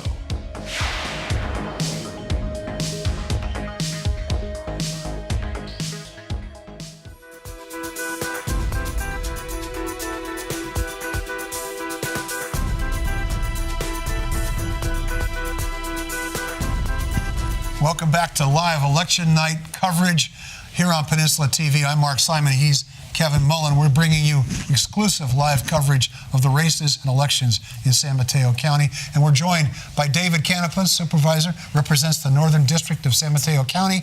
And there's been a bit of activity going on in your district and in North County, whether it's in your district or not. One of the issues that we're all fascinated by are Measures C and G in Pacifica. C, the rent control measure, G, the tax on marijuana dispensaries in San Mateo County. First one of its kind in the county. What are your thoughts about it? The election results, the tax is passing handily, so is and the rent control measure is being defeated by a large margin. I think we've seen the nail in the coffin, Mark. I think rent control is, it's done. I mean, I think the voters have made it very clear in Burlingame. They made it clear in San Mateo. And these aren't sort of narrow margins, Mark. They're not. They're 30-point spreads, 25-point spreads. In politics, that's a huge number. And I was rather shocked because Pacifica has been a progressive town. You could see that in Measure G. It passed handily, 79%. But I think for those advocates who want rent control, I think the message has been pretty clear, and it's been pretty clear not only in Central County, but now it's in North County. And so, you know, I don't know where you go from there if you're for rent control. I really don't know. I don't think there's a vehicle. But I do know this, is that being on the County Board of Supervisors, we've made a historic investment in pre-development in affordable housing. And so it's these sort of issues that I think over a period of time you really realize sort of what the message of the voters are, and it's pretty resounding, it's pretty clear. Yeah.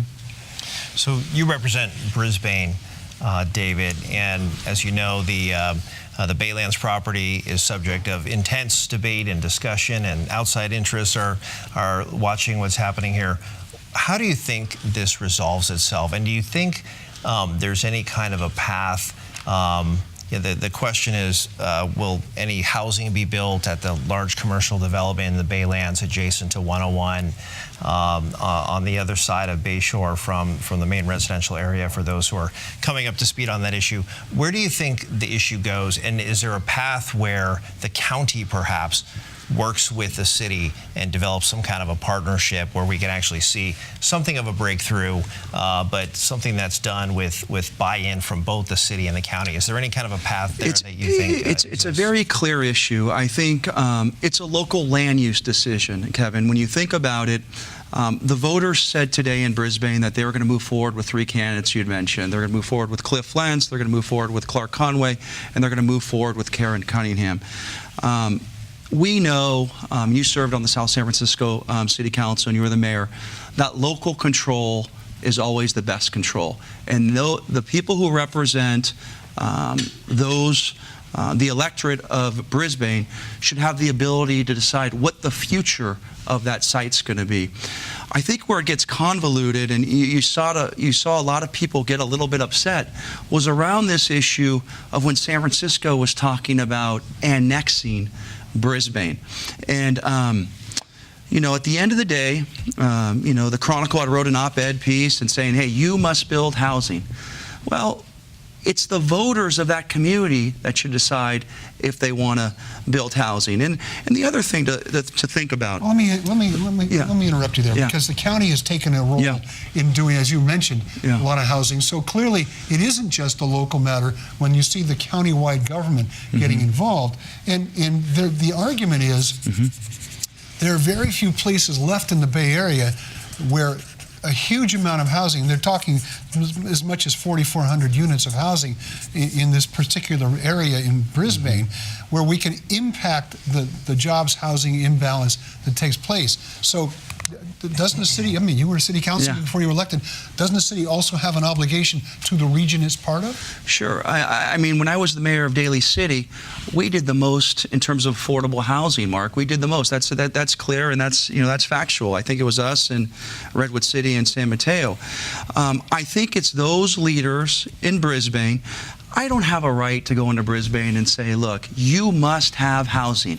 Nor does Kevin have the right as an assembly member or, the Senate. That's not our role. What our role is we could encourage it, but we shouldn't dictate to local officials how they run their city. That's most important. And so, the voters they had voted for 3 candidates. They're going to look at this issue because it's an issue that's coming up, and the council's going to decide what's best for the future of Brisbane. Yeah. Well, in the case of Karen Cunningham, they elected somebody who was vocally critical of the attempts by the region to tell Brisbane what to do. So I think there's even a message to be delivered there. Mm-hmm. We skipped over the marijuana measure because the county has been wrestling with how do we start to implement the law that legalizes recreational use of pot. Do you know how hard it is to get 79% of the vote in anything? Now you think about that. It's getting 79% of the vote is miraculous because when we look at getting 2/3, 66% is extraordinarily tough. So the people of Pacifica have basically said, look, we want to have these dispensaries in our community, whether it's medical, whether it's recreational. But you know what we want to do? We understand that our tax base is not that strong. And so when you look at the argument for this proposition, it's supposed to generate around $350,000 a year. Now, is that going to sort of address some of their budgetary issues? No, but it gets the budget going in the right direction. $350,000 for the city of Pacifica is pretty big. So I think it's a city that's struggled financially for quite a while. Yeah. So, David, are you enjoying the job? This is still relatively new for you. What are your initial impressions? It was just a year ago you were getting elected. I see my good friend Donna Colson back there who served us faithfully, and Sam Sarah.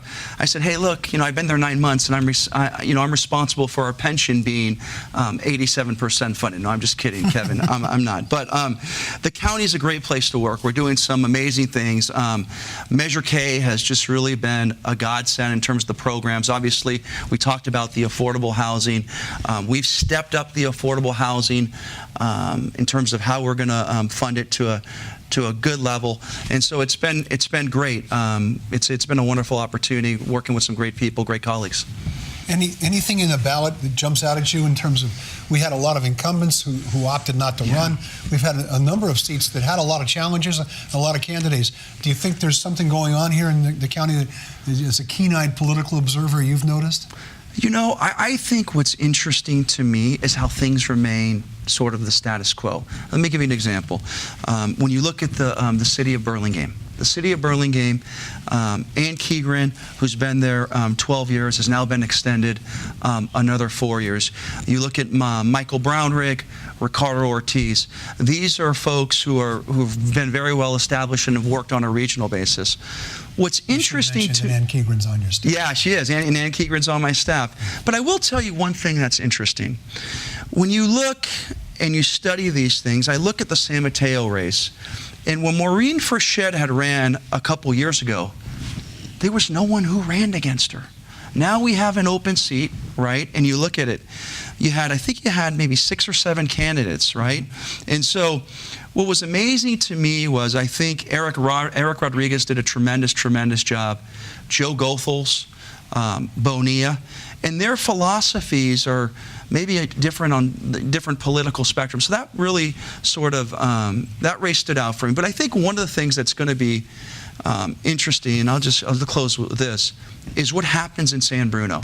Now you have a new mayor, you have Rico Medina, and then now you have Laura Davis and Michael Salazar. That's a big change in that council because you had Ibarra, who was there for about 60 years, and then you had 16 maybe. 16, there you go, Mark. And then you had, not 60, then you had Jim Ruane, who's been there. And Jim Ruane's done a tremendous job in navigating through the issues around PG&E.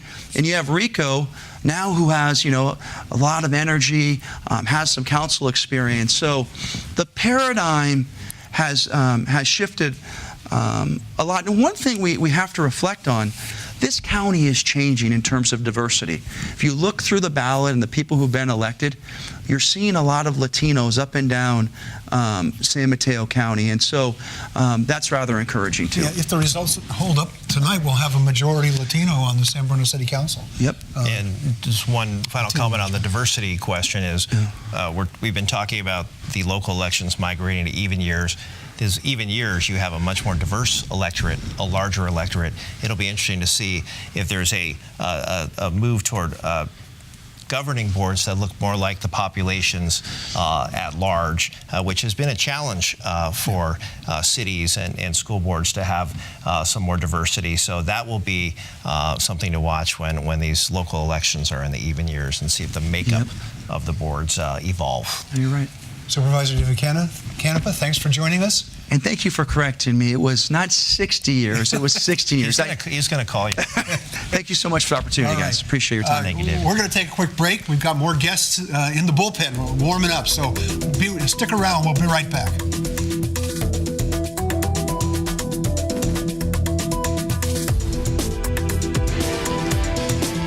Next on The Game.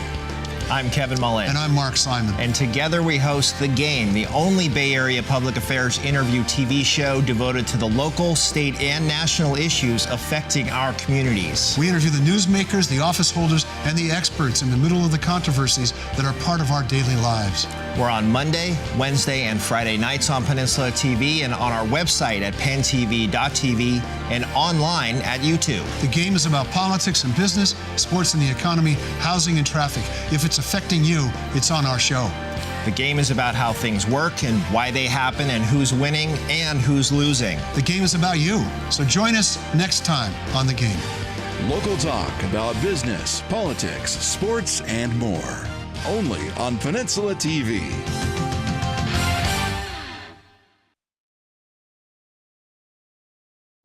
Hi, I'm Danny Gasparini, and I'm the host of Penn Voice.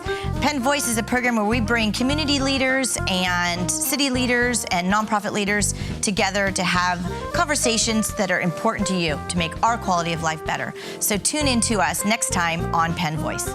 Be sure to catch our Penn Voice program at its regularly scheduled time, every day at 7 a.m., Monday through Saturday at noon, and Monday, Friday, Saturday, and Sunday at 7 p.m. Does your business? Welcome back to live election night coverage here on Peninsula TV, the only place that's going to give you all the San Mateo County results. I'm Mark Simon, Kevin Mullins here. We've been joined now by a pair of Burlingame City Council members. It's a good pair to open with. Michael Brownrigg, who looks like he's on his way to re-election tonight. He won't let us call it yet. And Donna Colson, who was not up for re-election, but was the chair of the campaign Yes on I in Burlingame, the general purpose tax, the Burlingame Essential Services tax. Yeah. And it looks like that's passing. I think we can call that one. It's ahead by a general bunch. tax, so it's a 50% plus one, and we're at about 64. Yeah. So we're really appreciative of the Burlingame voters for coming out and supporting us in that. And I think they're going to be very happy with the work that the council's going to do in the next year. We have Michael will be the mayor, and one of our first items will be to set out exactly what we're going to do with those funds, and put our community oversight committee together, and lay it out. And I think what's going to happen is we're going to make some really meaningful impact in the city and in the infrastructure very, very quickly. And again, really appreciate the residents coming out and supporting that. Are you surprised at the margin? I am a little surprised at the margin because we were polling closer to 58% with a half a cent sales tax. So we dropped it down to a quarter cent because we felt that we were very fiscally healthy and in a good position to not have to stretch the taxpayers. So we cut that back, and we were able to, I think, increase the margin because people really appreciated that we were sensible about their money. On the other hand, it's fortunate that it's not a 2/3 vote, because you'd be losing by a very narrow and frustrating margin. We would be. Yeah. But timing is always crucial on these fiscal measures, right? You don't want something that's competing with, say, a countywide revenue measure. So it makes sense that from a timing standpoint, And another byproduct, as I'm thinking about this, when these local elections sync up with the even years, is there are always fiscal measures on even year ballots that the local fiscal measures will have to compete with. So it'll be a very different dynamic going forward, but your timing in 2017, you look prescient with putting it on this ballot. I think it's good. I think and Michael can probably also speak to this as well, but in 2017, we chaired our first school bond, and over the past 10 years, we've put $153 million of capital into our local schools, K through 8. And so really what we've been kind of working with is our local school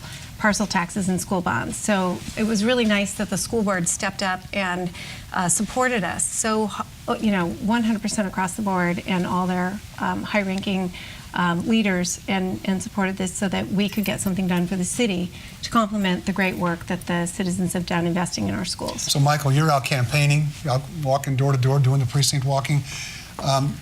Were you hearing about infrastructure? I mean, we've been calling it pothole politics. Is that what you've been hearing about? Well, no one was calling us prescient, Mark, so I appreciate that.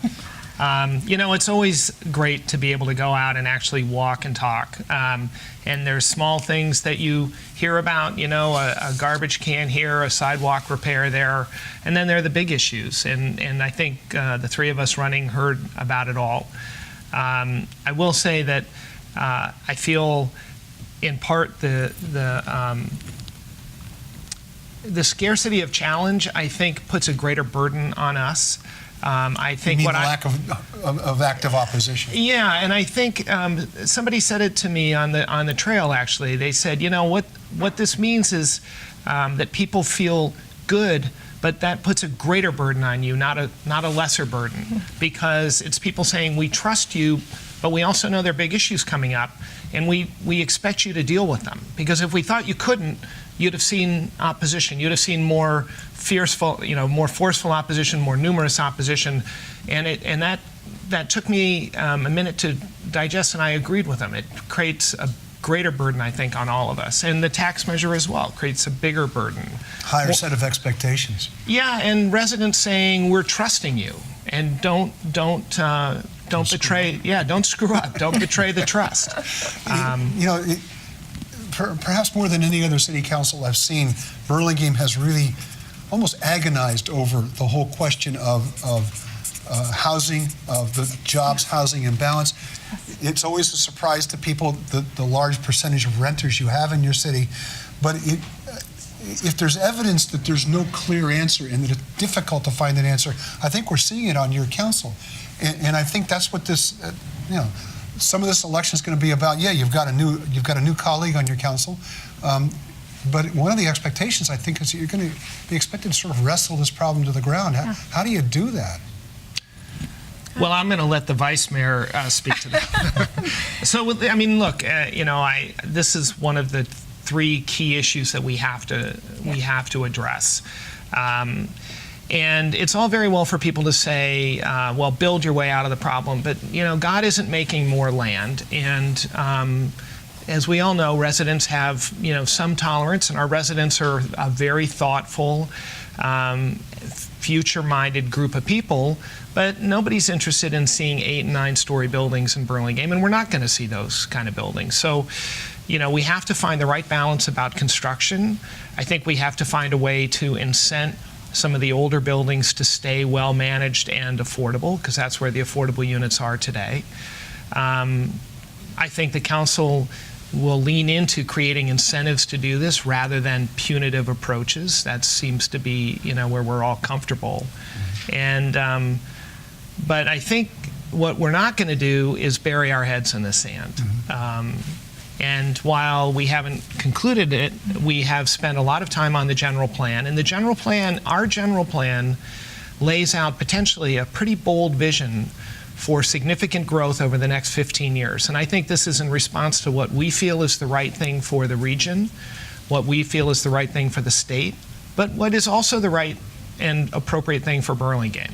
Right, and the development, it's always a question of sort of pacing and phasing and having a rate of development, if you will, that can be digested by the public. So there's been a lot of attention on the downtown Burlingame Avenue, very positive reviews from what I can gather. You may hear different things, but I wanted to ask about the east of 101, the other side of the freeway, because we're the epicenter of the innovation economy here in San Mateo County, biotech and other tech development. It seems like there's some areas in the east of 101 area that are poised for development. What's sort of the vision out there? What can residents really of the whole county expect on the bay side of Burlingame out into the future? What does that vision look like? Well, I think a lot of that will be articulated in, again, our general plan that's coming up. And one thing that we've made it very clear is that we're not going to have housing on that side of the bay for a variety of reasons, including infrastructure, sea level rise, and a big part of our economy is out there. We have 10% of our residents, as Michael's pointed out in the past, living on that side of the town in our hotels almost every night. So I think our hotels are going to continue to be really important, big economic engine. We have another hotel that's looking to come into the area. We have a beautiful Bayside Park that I know when Michael is mayor, he is going to be focusing on, with the support of all the council, to get some of these ringed up fences, especially the state lands piece. I'm sure, Kevin, we may be talking to you about that down the road, and get that 9-10 acres opened up and available for not just our city residents, but for the whole county. And we're short of open space in this county, and when you have those kind of valuable assets, it cannot be ringed up with garbage and debris sitting there. We have to get that done. I completely agree with Donna. I think actually the east side of 101 is going to be very exciting. I think in 10 or 15 years you're going to see beautiful buildings. I think you're going to see new open space, I hope, with the cooperation of the State Lands Commission. I think you're going to see an amazing tech center. I think it is going to be the same kind of hub that Pudong is to Shanghai or Canary Wharf is to London. We're not the center of the universe. That's San Francisco and Silicon Valley's job. But more and more we're making an argument here in San Mateo County that really we are the center of this one big Bay Area. I think one of the reasons Kevin asked about the east side is because there are a lot of people who think, probably don't live in Burlingame, but think, why aren't they developing housing? Why aren't you playing the regional role? We've seen Brisbane get immense amounts of pressure to build housing, essentially on its east side. The peninsula gets a little skewed there, but I guess there will be people who are frustrated that you're not willing to consider that as part of your contribution to the region. You both have spoken very eloquently about the responsibility you have to the region, but that looks like an area that's primed for that kind of solution. It's not as much as you think, though, because it's not transit-oriented development. It's very difficult to hook onto Caltrain and Samtrans, and it is a little bit more differentiated. And in addition, our schools are stressed at the very max that we are, so in order to open that up to development, we would have to add schools, and that creates its whole set of problems of how to fund those schools and how to do that. So believe me, we talk about it, and Michael and I have been advocates, and we've tried. Well, I would say, we are serious, as I said a minute ago, about finding smart ways to grow Burlingame. And when we did the general plan, we made sure we asked the superintendent of schools to come in. Can you handle an increase of 10 to 20% in the school-age population? Yes, I can. Yep. We asked the director of public works to come in. Can our water handle it? Can our sewer handle it? Yes, we can. So then the question is, where do you put it? So just numbers, 12,000 units is how many we have. We need to build, if we want to get to those numbers, another 2,000 to 3,000 units. Those fit very neatly in the north end of Burlingame, which is right adjacent to our existing community, and over on Rollins Road, which is near BART. So we made a collective decision that of the different places where we may change the pattern of Burlingame, it would make more sense to extend our neighborhoods than to sort of colonize the east side, thereby creating a need for a fire station and a police sub-district and all the rest of it. I think it was a sensible decision. Yeah. Well, that's all the time we have time for with you tonight, but thank you so much for coming. I'm going to go ahead and congratulate you both on winning elections tonight. Thank you. Michael Brownrigg, Donna Colson, Burlingame City Council members, thank you for being with us tonight. And thank you for joining us. Stick around. We've got more election night coverage here on Peninsula TV, the only place that'll give you San Mateo County results. Stick around.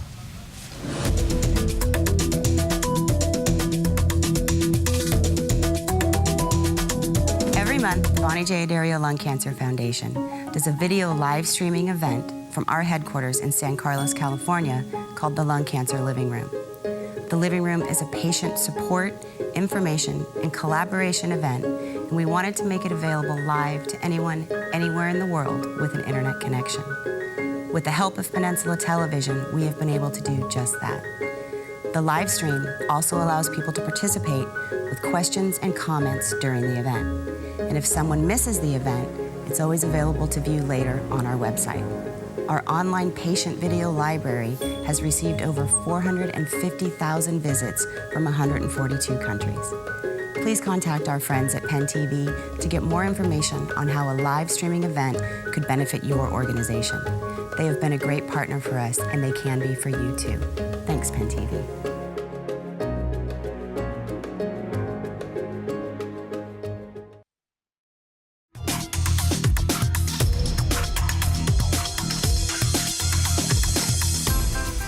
Welcome back to Election Night 2017 here on Peninsula TV.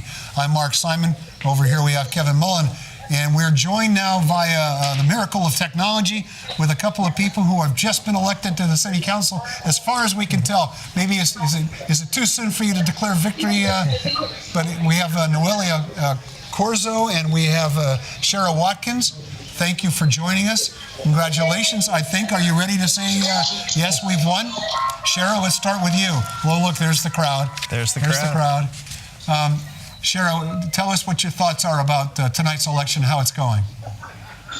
I'm really excited to be here and to look at the current results that we have. I have been working really hard over the last 5 months to reach out to voters across San Mateo and Foster City, and am really excited to be surrounded by supporters and looking forward to serving on the board and to ensuring that we're supporting all of our kids. So thank you. I think I neglected to mention they've been elected to San Mateo Foster City School Board. I apologize for that. First time in many years there have been no incumbents, so it's a sort of a landmark moment. Noelia, your thoughts on how the election's gone and you're winning a seat on the school board. Hi there, thank you so much. Yeah, I'm really proud of our community. I've also been working really hard, and I'm really excited that both Shara and I have been elected. We both really want what's best for all of our students, and we've done the homework, we've done the hard work, and we're ready to get in there and to do some good work and support our teachers and support our students. And it's been an amazing experience, really. I had several moments where I was just really surprised by the amount of support that I got. And it's a beautiful thing. I'm really looking forward to what's to come and to doing really good work. One of the things I think that this election demonstrates is that there's a changing of the guard, if you will. You represent portions of our community that maybe haven't been widely represented on the school board. You think that's an important sort of moment for the community that you're serving, that the two of you are on this school board, a school board that hasn't necessarily had people who look like you on the school board? Noelia? Absolutely. To be quite honest, that was something that I was a little bit worried about. But like I said, I'm just really proud of how our community recognized our hard work and really showed up and really voted to support us. And absolutely, I'm only the second Latina that will be serving in this district, and 35% of our students are Latinos. So this is definitely a pivotal moment, and I'm looking forward to engaging the Latino community and all members in our community and all of our students to really work together. And absolutely, having representation in elected office is really important. So I'm hoping that I will inspire younger folks to get involved and to know that someone that looks like them and talks like them and comes from where they come from can do this and is capable of it. So I'm really excited for what's to come. And so both for me, it's also been it's been a priority to engage younger generations, and I've been doing that I've done workshops at community colleges, and I'm looking forward to continuing that and to really engaging younger folks to get involved in the political process. Well, congratulations to both of you. This is Kevin Mullen. Both of you were touted as rising stars in the county, putting their name on a ballot. You received the support of Labor and the Democratic Party. I sort of have a feeling both of you had a sense that success was going to be the result tonight. I'm curious, both of you worked very hard walking precincts, going door to door. Did you have to educate the voters about what is happening in the schools, or were they offering their opinions to you about what was on their mind? What were you hearing on the campaign trail as you were going door to door? Shara. We'll start with Shara. Yeah, so I think there was definitely people were sharing their perspectives and their experiences, and that definitely changes based on where you are and what the focus areas and the priorities are for that particular community within our larger community. I think in addition to that, there were questions that were asked, and there was some education that was happening in terms of the current status of our district. But I do think that one thing that united everyone in terms of their experiences and their perspective was around the challenges that we're facing budgetarily in our district, support for our educators, which is a huge challenge that we're facing now in our district, and something that the new board is going to be tasked with, and really making some significant changes to what that looks like. And so I think that there were some common themes and some common trends as we walked from precinct to precinct. Yeah, your school district does have some real problems. I mean, they've had a bond measure a measure that did a tax extension that didn't pass, which means that you may have a $7 million shortfall per year for a while, at least a spending imbalance. You've got could be as much as $9 million in coming years. There's staff turnover. I know there have been contentious labor relations. How do you tackle those things? How do you take them on as new board members? Noelia. That's a really good question, and I think both Shara and I have done a really good job of building positive relationships with our teachers and with our parents and with the broader community, and that's really something that we're dedicated, we are both dedicated to continuing that work and to doing what needs to be done to support our teachers and to really educate the community and hopefully pass another parcel tax, because it's absolutely necessary. It's necessary to improving the relationship with our teachers. It's necessary to avoid cutting programs, and we both have done our homework, and we're ready to work on it, and we're ready to lead in that aspect. Shara, your thoughts? Yeah, I mean, I agree with what some of the things that Noel. Oops, I'm getting a really bad feedback. Sorry. Well, sorry about that. Kevin, you had a question. So I'm curious to the both of you, if you were formerly running as a ticket, if you will, and what went into the decision to run as independent candidates or as a ticket, and what some of the benefits or drawbacks were that were discussed before you embarked on your campaign. And why don't we start with Shara, if you want to tackle that one.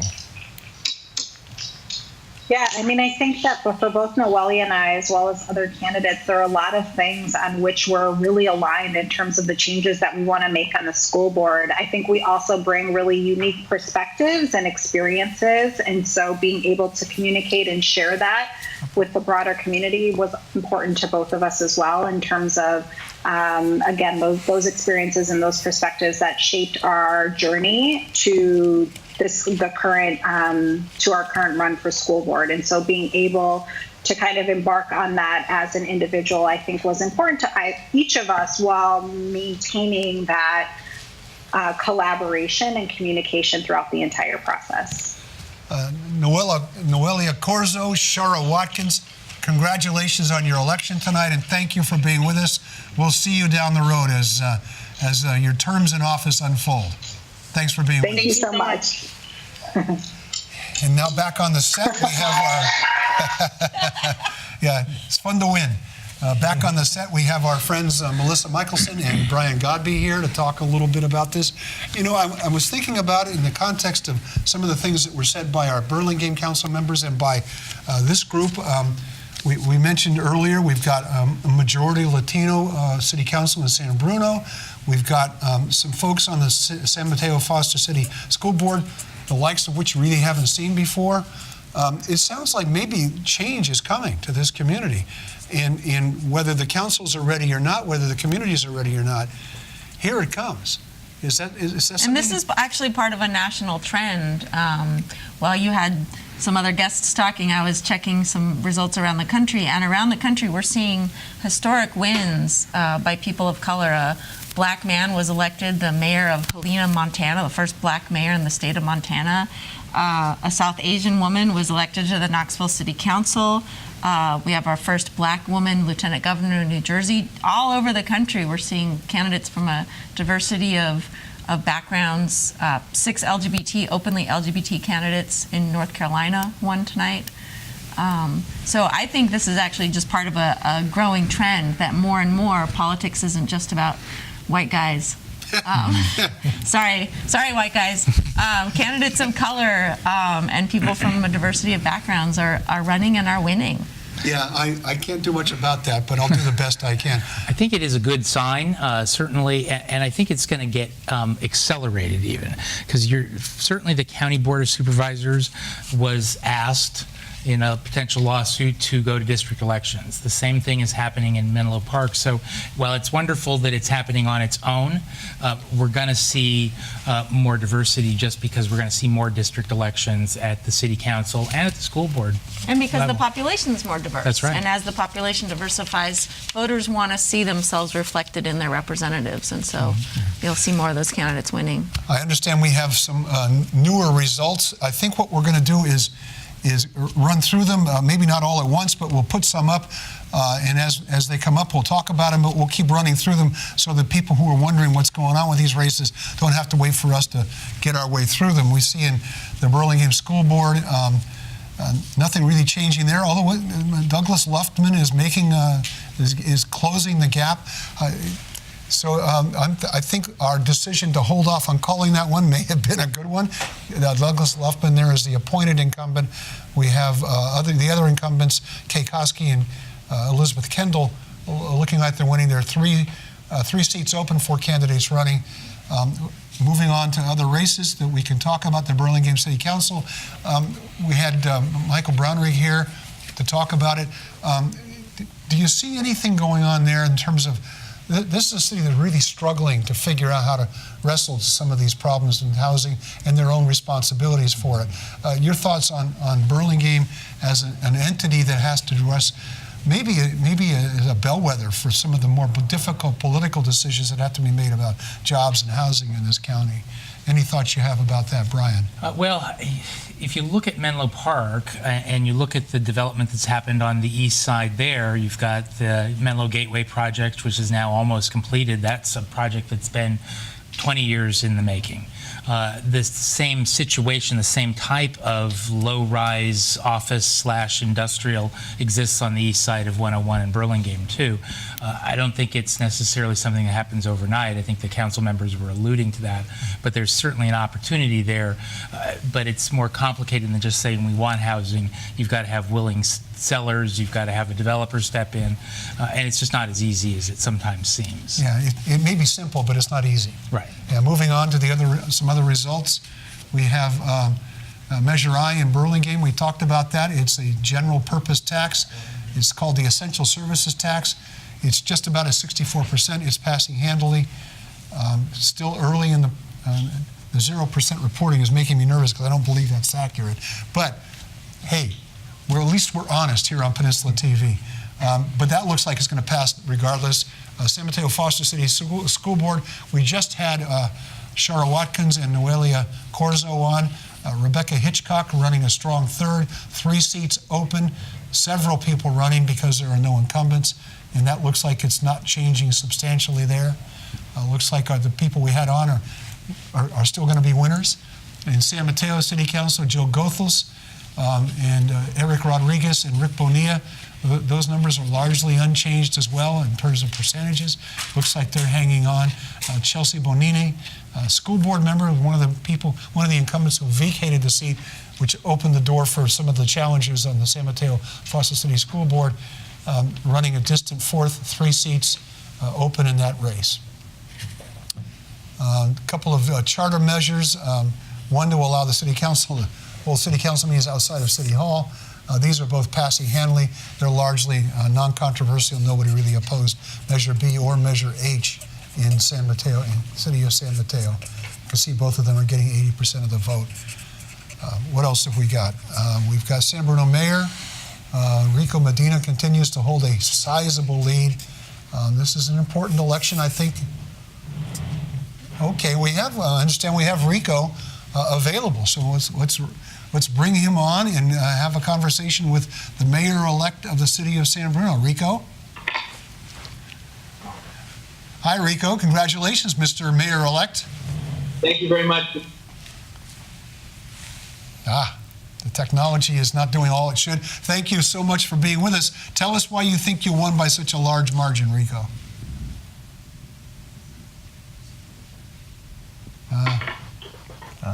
No, I would say that I appreciate the community, the city of San Bruno, that I've called home my entire life, and have tried to dedicate my time and effort to making it a better city, trying to leave it better than I found it, making a difference along the way.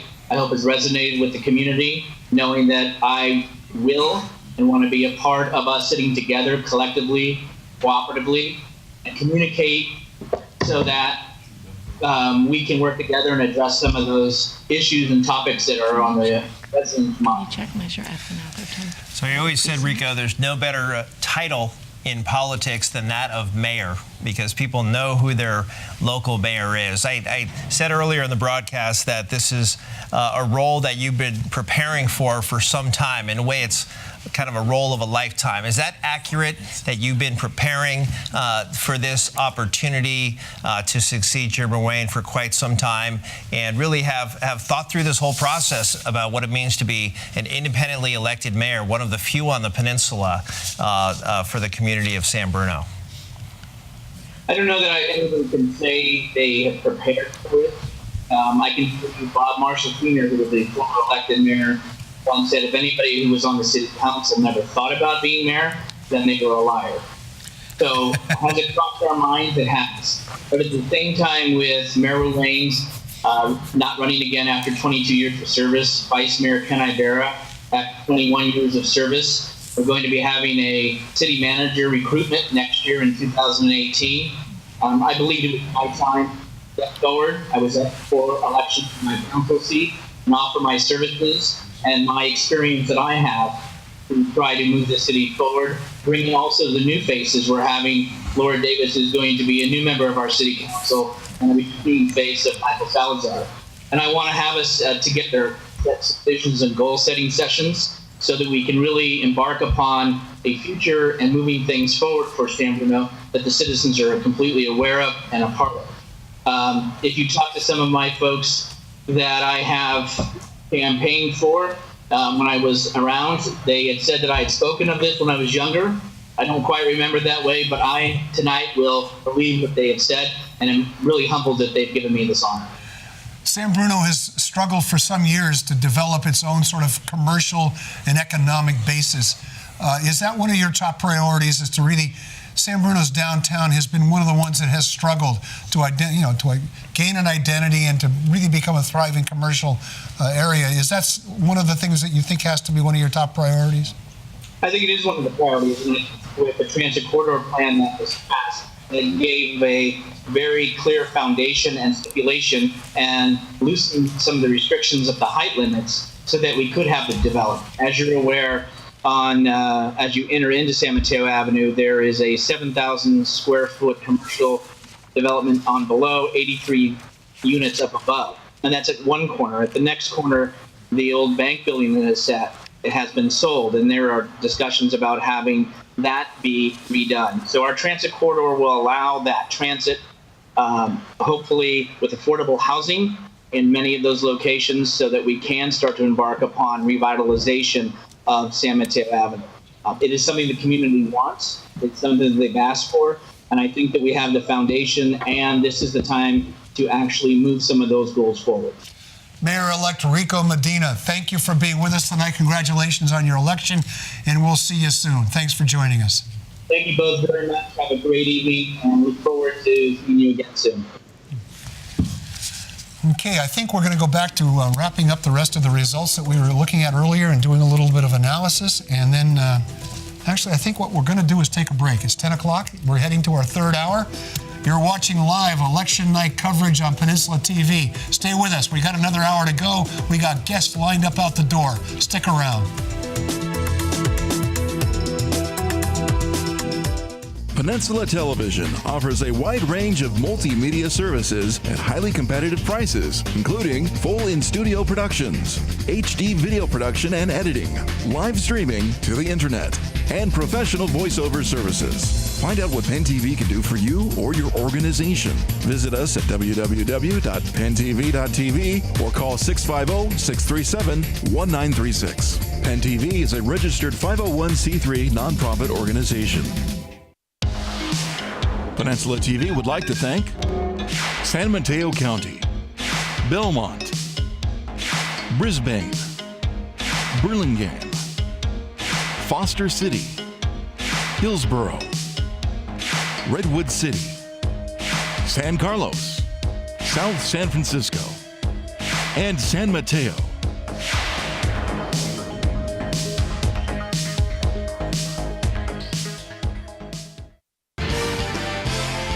Next on The Game.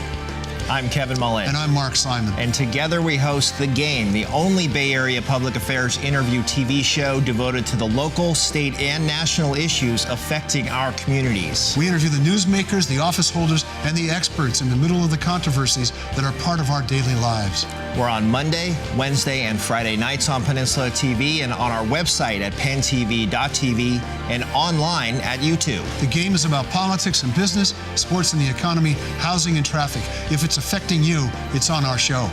The Game is about how things work and why they happen and who's winning and who's losing. The Game is about you. So join us next time on The Game.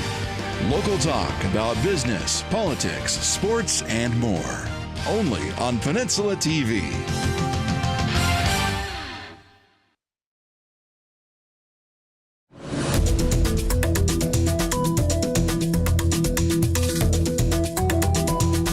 Welcome back to I was going to say The Game. So old habits are hard to break. Welcome back to live election night coverage on Peninsula TV. It's 2017, the last off-year election in San Mateo County.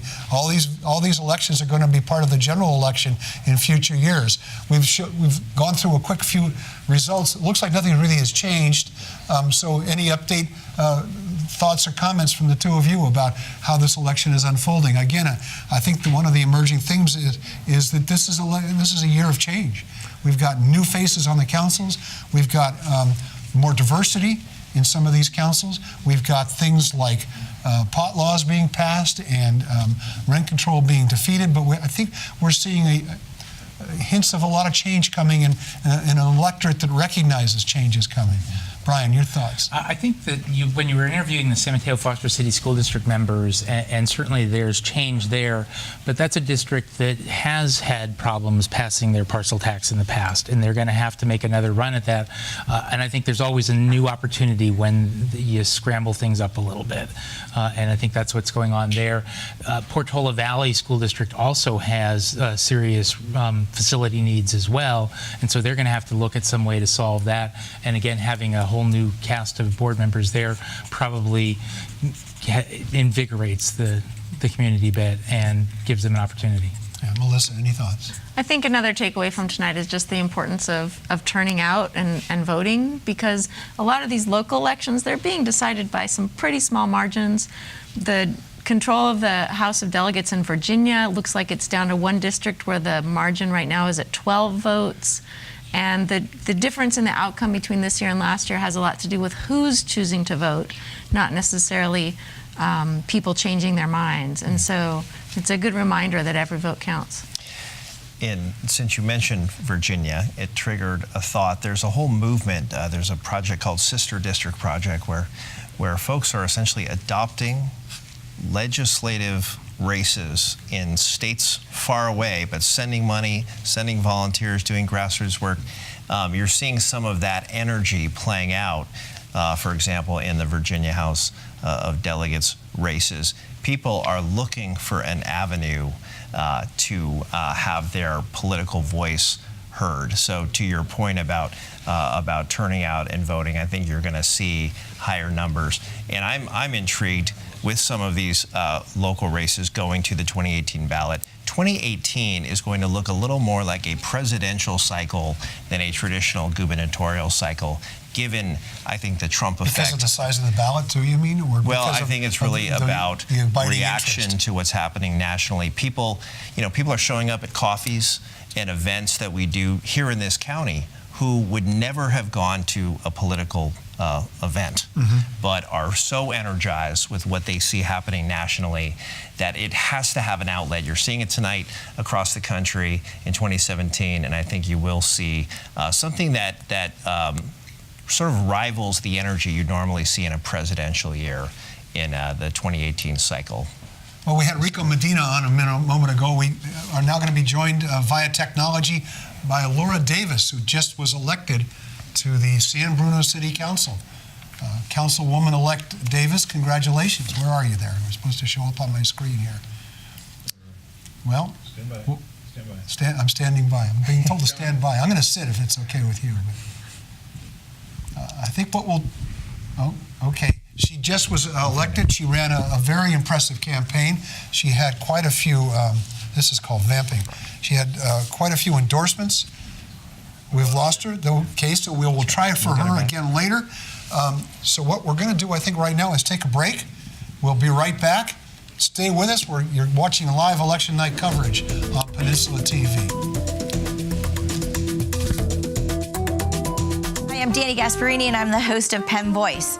Penn Voice is a program where we bring community leaders and city leaders and nonprofit leaders together to have conversations that are important to you to make our quality of life better. So tune in to us next time on Penn Voice. Be sure to catch our Penn Voice program at its regularly scheduled time, every day at 7 a.m., Monday through Saturday at noon, and Monday, Friday, Saturday, and Sunday at 7 p.m. Does your business need more exposure? Would you like your company or nonprofit to have a television or online advertisement? We can do that right here at Peninsula Television. We can film full-blown high-definition professional PSAs in our studio, out on location, create infographic slides, voiceovers, and much more. Contact us at 650-637-1936 or pentv26@gmail.com or visit our website at pentv.tv to learn more.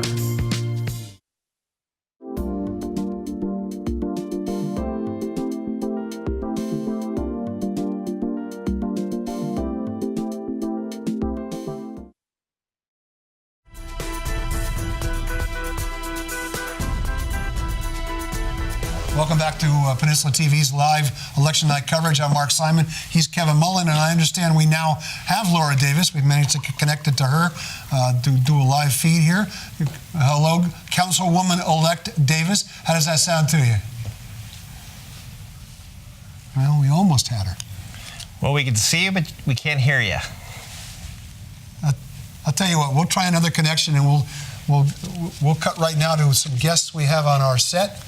And we'll try again later with Laura Davis. We're joined by Cliff Lentz, Brisbane City Councilman, just re-elected tonight, and Joe Goethals, San Mateo City Council, just elected, and his chief campaign advisor. This is Samantha. That's right. And did you walk precincts for your dad? Yes. Yes, she did. Good. You dang well better. Welcome. Congratulations to both of you. You were both out campaigning. What were you hearing, Cliff? What was on the minds of the voters of Brisbane? Well, you know, with our town, we have a very large project that's before us, the Baylands. And, you know, whenever you have a project that is so,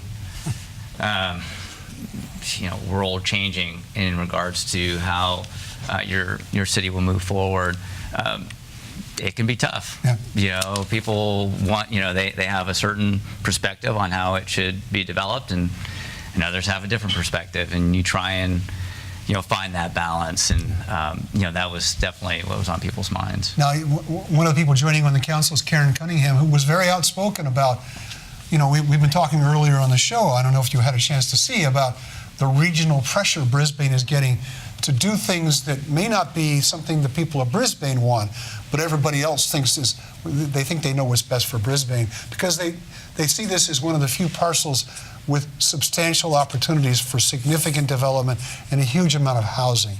And so you've got somebody who openly expressed her dissatisfaction with the kind of pressure that was being put on Brisbane. What do you think is going to happen? What's the best prediction about what might happen in Brisbane about this? Sure. Well, nobody likes to be told what to do. Yeah. And nothing against you, Kevin, but you know, there has been a lot of pressure from Sacramento. You know, when I was getting out there and meeting people, my message was that we need to retain local control. Obviously, the Baylands is a regional development, and we need to be thinking regionally but acting locally. And I feel that if we come together as a community and also working with our representatives, you know, that's what it has to be. It has to be this working together, not feeling that we have this pressure on us. That then we can come up with a very balanced plan for that site. Yeah. Joe Goethals was elected top vote getter in San Mateo. Tell me what you were hearing from the voters as you were out campaigning.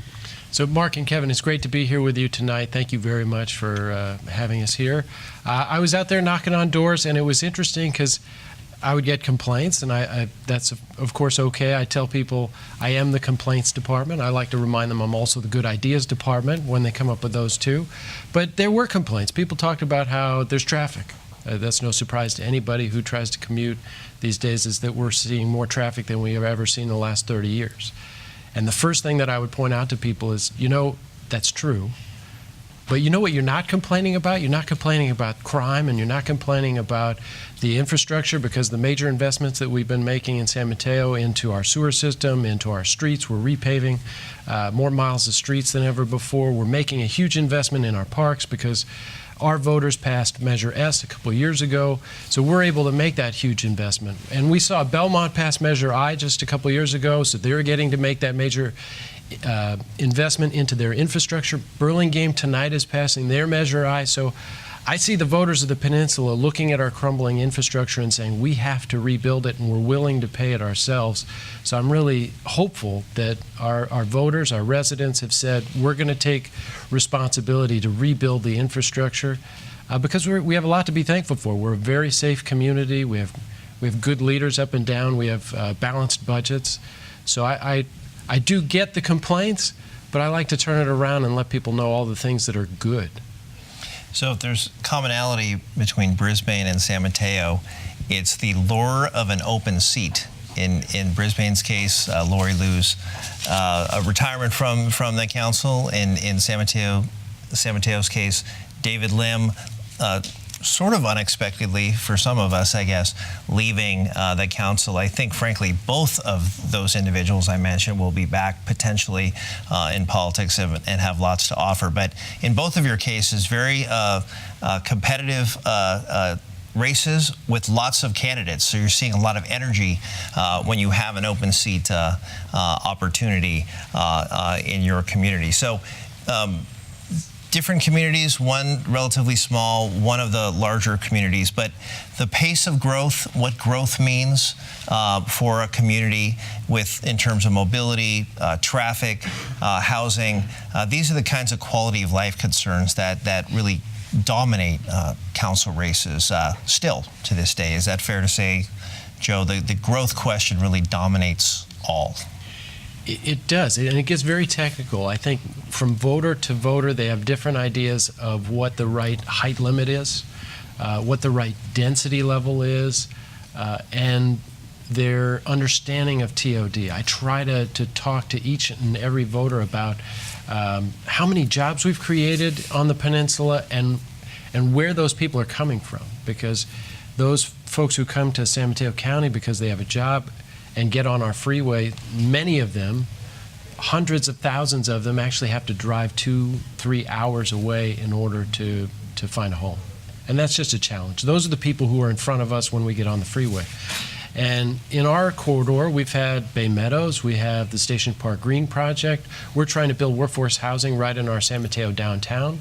So giving people an option where they're not commuting 3 hours away, but getting them off the road and getting them the kinds of housing that our workforce needs. Nurses and teachers, firefighters, police officers. They don't need a 4-bedroom, 3-bath home in the hills.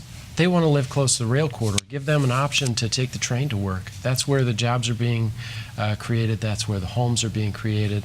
That's going to have to be the solution with how many jobs the peninsula has seen in the last 15 years. Cliff Lentz, that's actually a pretty good summary of the kinds of pressure people are trying to put on Brisbane. Mm-hmm. But Brisbane, in many ways, is a really distinctive community. It's almost rustic in some ways. I mean, it has a long history of sort of enjoying its individuality and its distinct nature. Small streets, windy streets, really sort of clinging to the hillside. How difficult is it going to be to find the right balance between preserving the reason people move there versus making sure that it does, that the regional opportunity that exists in Brisbane doesn't get tossed aside? Well, first of all, I just want to get back to your question, Kevin, and then I'll go to yours, Mark. It was, I was sad that Lori decided not to run, because she has brought so much just energy and creative ideas to our council. She's been a leader, not only within our community, but also at the county level. But I'm very excited about having Karen Cunningham take her place. And, Karen, like myself, we understand that in order for Brisbane to maintain its identity, its community character, is that we need to work together. And it's been a tough road trying to find what is the right balance for the Baylands. Because of all these pressures. But, if you look at our sustainability framework, and we've laid out a very progressive way to achieve things that not only represent who we are, but I think as a region as a whole. And so, I'm looking forward to having the dialogue now that the election is over. I mean, whenever you're in a tough battle to try and win your seat or to hold on to your seat, or to bring in a new voice, you can't really express yourself the way that you can after the election. And so I'm really looking forward to being able to understand what are the really key issues that are that have our citizens concerned, and being able to address those while also providing the right balance of providing some level of housing, the right level of commercial, and making sure that the public transportation system is also incorporated into that three-prong approach. So, Mark, if I could just ask a quick follow-up here. I understand one of the concerns in the community is if you have 4,000 housing units or something, you're doubling the population of the city, you're changing the political balance of power with new residents, new voters. Is there an opportunity, do you think, for a conversation with the county, some kind of a partnership with the county of San Mateo? Forget about San Francisco County, because I know some folks are having those discussions. But in terms of partnering with the county of San Mateo, in terms of some kind of a partnership where potential residents are county voters and not city voters, do you think there's any room for discussion in that regard? I don't want to get ahead of the council on that. But my own personal opinion is that it's our responsibility to plan that site, and I think it's our responsibility to have some level of housing. We have a developer who has put forth 4,400 units of housing. When you look at the amount of housing that the entire county has built over the last 10 years, the county doesn't even come close to that number. And here you have a town that's got about 4,400 people, and you're asking them to build 4,400 units. So what that amount of units will be, I'm not sure. That's going to be one of the major discussions that our community has with ourselves. We're going to let you both get back to your campaign parties, but before you go, I got to ask you, Joe, if Carol Groom doesn't run for re-election on the Board of Supervisors, are you thinking about running for that seat? I love my job right now. I think that I have a fantastic combination of getting to work for Steve Wagstaff in the district attorney's office and also getting to fill potholes at night on the San Mateo City Council. I wouldn't trade it for anything. I have a young family. I've got 3 daughters at home, and to Kevin's point, we had a lot of people running for the seat, and it was a lot of young families, so it's a great thing. So the answer is I love what I'm doing right now. Before I go, can I just open this real fast? Sure. Mark, you've served this county for a very long time, and I would be remiss if I didn't acknowledge how many years of service and what a great friend you've been to San Mateo County. I'm sorry, do we have to cut to break? On behalf of San Mateo, the city of San Mateo, I just want to extend our thanks. I think that you've done a fantastic job, and you've served your fellow citizens by really promoting democracy. You did it as a journalist, and you've done it serving us directly on the Transit Authority and in this job right now. So thank you very much. I don't have a state resolution. It's not easy to make me blush, but thank you. What people probably don't know is that I've been working for Samtrans and Caltrain for 13 years, and I'm retiring at the end of the year. So thank you very much, Joe. I appreciate that. But we got to get you out of here now before the whole thing falls apart. Cliff Lentz from Brisbane, Joe Goethals from San Mateo, Samantha Goethals from San Mateo. Thank you so much for being with us. Thank you. We're going to Skype now. We're trying one more time. This is Laura Davis, right? Thank you. We are going to keep at it until we get her on the air. We're staying on until midnight, Laura, if we can't get you on. Welcome. Glad to have you here. Thank you so much for your patience. Congratulations. Tell us why you think you won. Well, I think honestly, it's the community. We've been involved, and I say myself, I've been involved with the community for really since my high school days. I graduated from Atherton High School, was involved with student body there. Started right my senior year at the Citizens Crime Prevention Committee. Did that for about 10 years. Spent the last 12 years on the Park and Rec Commission. I have 2 kids. I've been involved in all their schools with private school St. Robert's and then the Cappuccino High School. I think I won based on not just really walking and getting involved in the campaign, but I've known a lot of people. They see me get out there and work. I show up. I really walk the walk.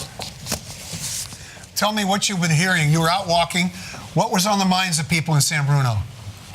I think probably the biggest issue is sewer and water rates. It's a big concern for a lot of seniors that are on a fixed income. I think another big issue is the development that's going to be occurring in the downtown area. San Bruno has not changed a lot over the years. We've seen the deterioration really of San Mateo Avenue. Many years ago when Bay Hill came in, when Tanforan came in, my father owned a delicatessen for over 30 years on San Mateo Avenue. I remember as a teenager walking the streets trying to get the voters, of the business owners to improve parking. We struggle as business owners to have parking. So we've seen the deterioration of San Mateo Avenue, and now the passing of Measure N with new development, we're excited about the future. We're excited about what's to come. A new development at the corner of San Bruno Avenue and El Camino, a development at San Mateo Avenue and Taylor, an old bank that's been sitting there empty and vacant for many years. We'll see new development. And so with that comes change. And I think when you start to see new things happening around you, you'll see other businesses getting behind that and trying to improve their community, their businesses as well. So downtown, new businesses, parking's a big issue in San Bruno. We live near a transit corridor, and we see a lot of people dropping off a vehicle and picking up an Uber and heading off to the airport. And so that's a big deal as well. So you hadn't run for the city council before. We have an election year where a lot of new people are showing up in a lot of different offices throughout the county. This is an election day with a lot of new faces showing up on city councils. What advice would you give to somebody who's thinking about running in terms of how to get ready and how to campaign in a way that can result in winning? That's a great question. And I think you just can't do it in the last few months. And I think that's what we see with Marco, who ran for city council as well. And that is that you really kind of have to start at the bottom. I served 12 years in the Park and Rec Commission. I've worked with the city staff. I understand how things work, gotten involved in the community. You show up to a lot of events, you show up to a lot of meetings, you get involved in study sessions, whether it's for Park and Rec Commission or if it's a study session on another issue. When the city looked at increasing height limits, I was involved many years ago when we started reaching out to the community, getting into study groups. I think it's really getting in on the ground floor and spending the time on some of the commissions and the committees. You know, we really, as a city, have a lot of amazing people in our community, and we need to really get them to show up and to get involved. There's many different ways. There's many organizations, commissions, and committees to get involved with, and that's the place to start at. Once you get your feet wet there, and then you want to get run for city council, I think it's really reaching out to the community and understanding what the real issues are. We had two forums in our city. One was at the American Legion Hall, and the other one at through League of Women Voters. And the issues that were brought up, I understood the issues because I've been involved in a number of years, and I understand what's going on. I understand the history, and I understand the community's feedback. I think knowing the issues that are in San Bruno is important as well. So, Laura, congratulations to you. This is Kevin Mullen. And I wanted to ask you, in the wake of the PG&E event in your community, a community foundation was established and money's being expended as part of that settlement to improve the community. What is the status of those funds being spent, and what can the residents of San Bruno and the region expect in terms of new amenities in the community? What's the status with the expenditure of those funds? Thanks for asking that question, because it is definitely a question that a lot of residents have as well. One of the things I did with my campaign is I posted a few videos on Facebook just to get out some issues like that. And the community, the city actually did a really good job in hiring an agency that reached out to our community in many different group settings. They one-on-one interviews, group interviews, and asked the community for their input. How does the community want to spend this money? And by far, every time that there was really a group of people that got together, it was about giving back to the community in a way that we can use a facility, use a location that really addresses the majority of our community. And that became the community center at San Bruno Park. It was also really, I think, the best choice because it's city-owned property. What can we rebuild and make something that's we can look forward to in the future that is in a venue that it can be used for many different organizations. It can be used for different events. So the community center, the rebuilding of a swimming pool is really a community focus and a community-wide facility that can be used by all. And that by far won out amongst a number of different requests by community members. Councilwoman-elect Laura Davis, thank you so much for joining us here on Penn TV. We'll see you again soon, and congratulations on your election. Thank you so much. I appreciate your time. Take care. And we are joined now by our old friend Marianne Neihart, former Pacifica City Councilwoman. We thought we'd bring somebody in who wasn't running for anything. Nice, refreshing. Talk about Pacifica, a couple of really interesting issues on the ballot. Are you surprised by the outcome? The rent control measure, last time we looked, no reason to think it's different, going down to a resounding defeat. The tax on marijuana dispensaries passing by a large amount. First of all, why do you think these are issues that came to the fore in Pacifica, and are you surprised at how they're turning out? Well, first I have to say thank you for inviting me to do this, and Mark, it's good to see you. Thank you. And I'm surprised to hear you're retiring. Well, yeah, retiring from what? Most Transportation in San Mateo County will not be the same without you. Yeah, it'll be better, trust me.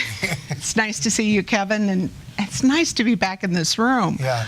Mary Ann was on the Transportation Authority board for quite a while, and the Penn TV studios are in the same room that we hold the board meetings in. Right. So. Well, I have more fond memories of being chair for 2.5 years of the City and County Association of Governments. Right.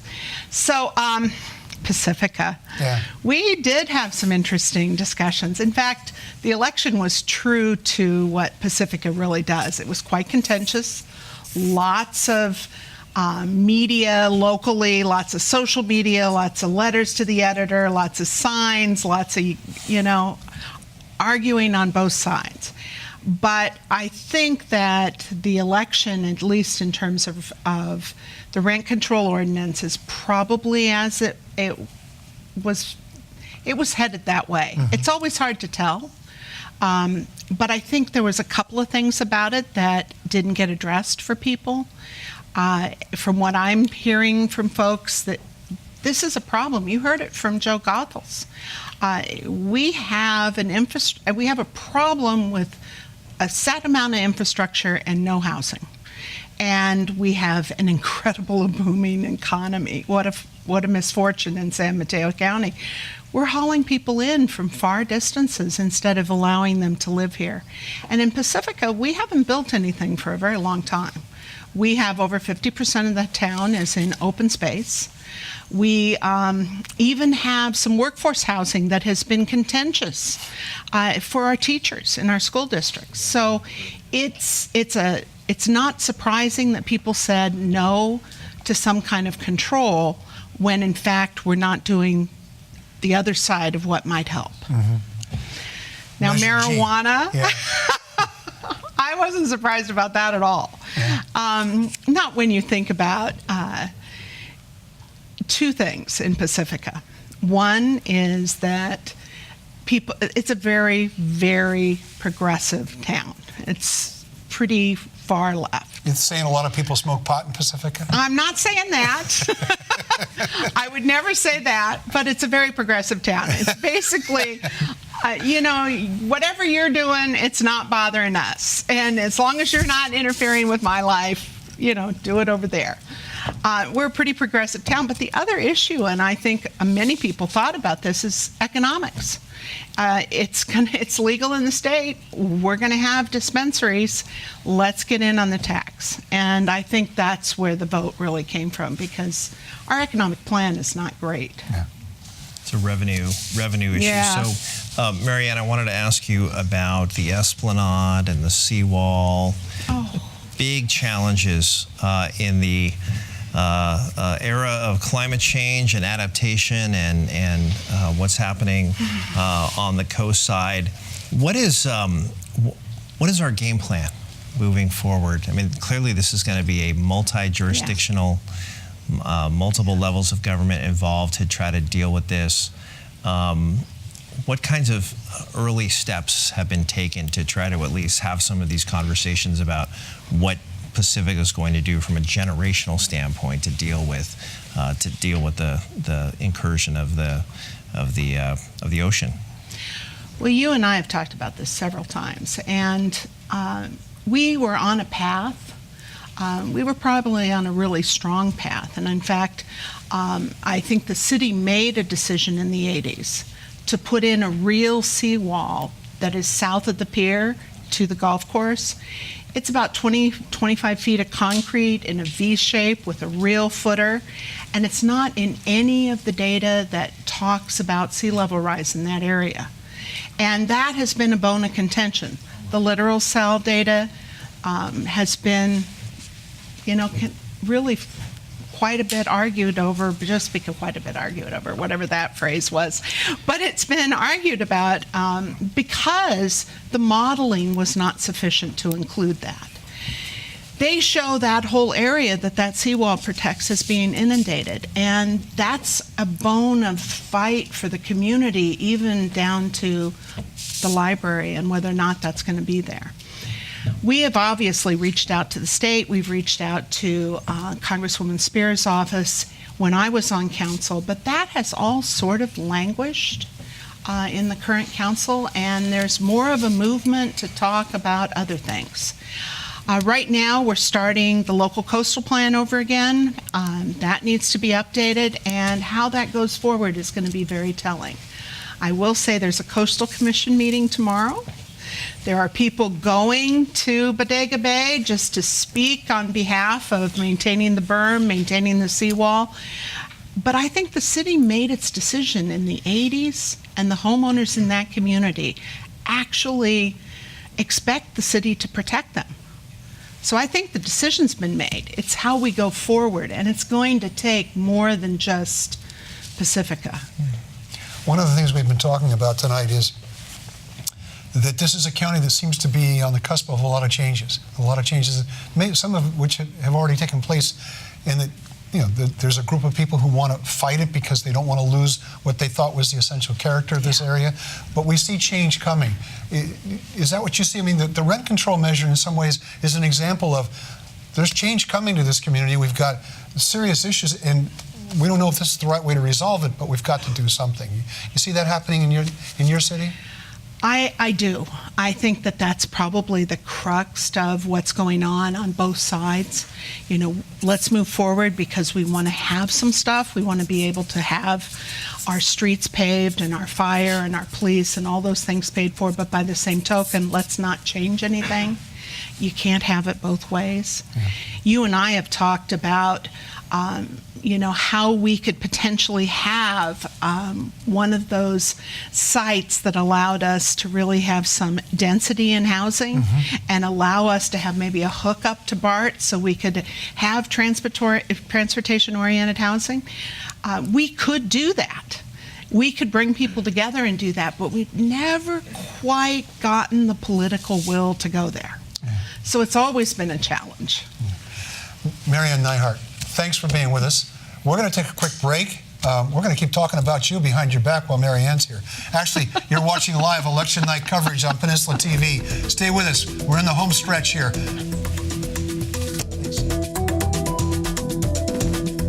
Every month, the Bonnie J. Dario Lung Cancer Foundation does a video live streaming event from our headquarters in San Carlos, California, called the Lung Cancer Living Room. The Living Room is a patient support, information, and collaboration event, and we wanted to make it available live to anyone, anywhere in the world with an internet connection. With the help of Peninsula Television, we have been able to do just that. The live stream also allows people to participate with questions and comments during the event. And if someone misses the event, it's always available to view later on our website. Our online patient video library has received over 450,000 visits from 142 countries. Please contact our friends at Penn TV to get more information on how a live streaming event could benefit your organization. They have been a great partner for us, and they can be for you too. Thanks, Penn TV.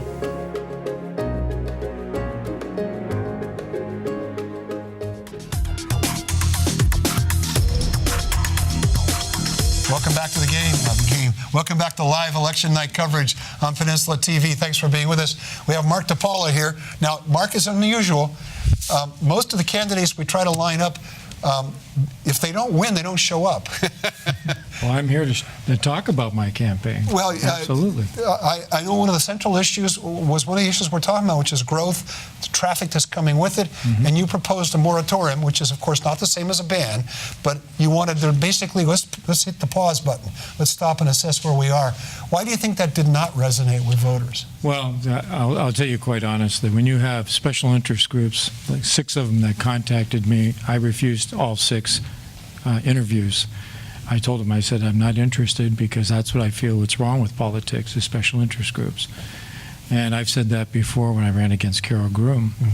Now, when you get the San Mateo Daily Journal, which puts down, says I'm a no-growth candidate, I mean, that turns off a lot of people, which I wasn't.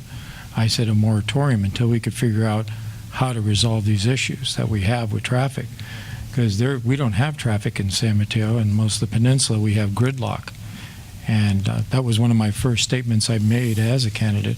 Now, probably one of the reasons why I didn't spend the money like a lot of these other candidates did. And not saying any sour grapes here. I mean, that's just a reality. I mean, I I'm not going to put in, thousands of dollars for advertising and papers. Yeah. But, when I went to the first Meet the Candidates night, there was at least 175 people there, and they heard my whole story. I just said, we need a moratorium until we can figure out how to resolve this traffic issue. Yeah. So, look, you've run for office a number of times. You haven't won yet. No. Why do you keep running? Well, the reason why is because I'm a concerned citizen. I've been in this county. I'm 62 years old. I've been retired for about 4 years. And I lived in San Mateo for 15 years.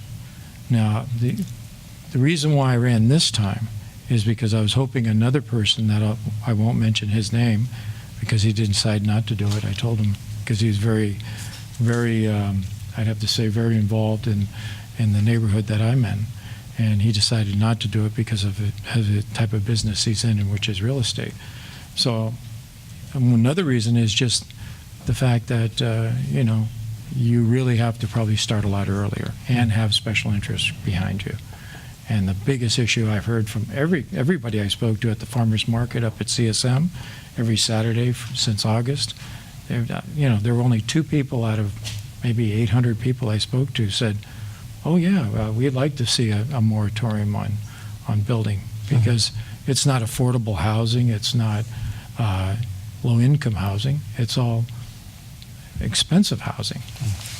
So, despite not being successful, you're participating in democracy. It takes courage to put your name on a ballot and to put yourself before the electorate.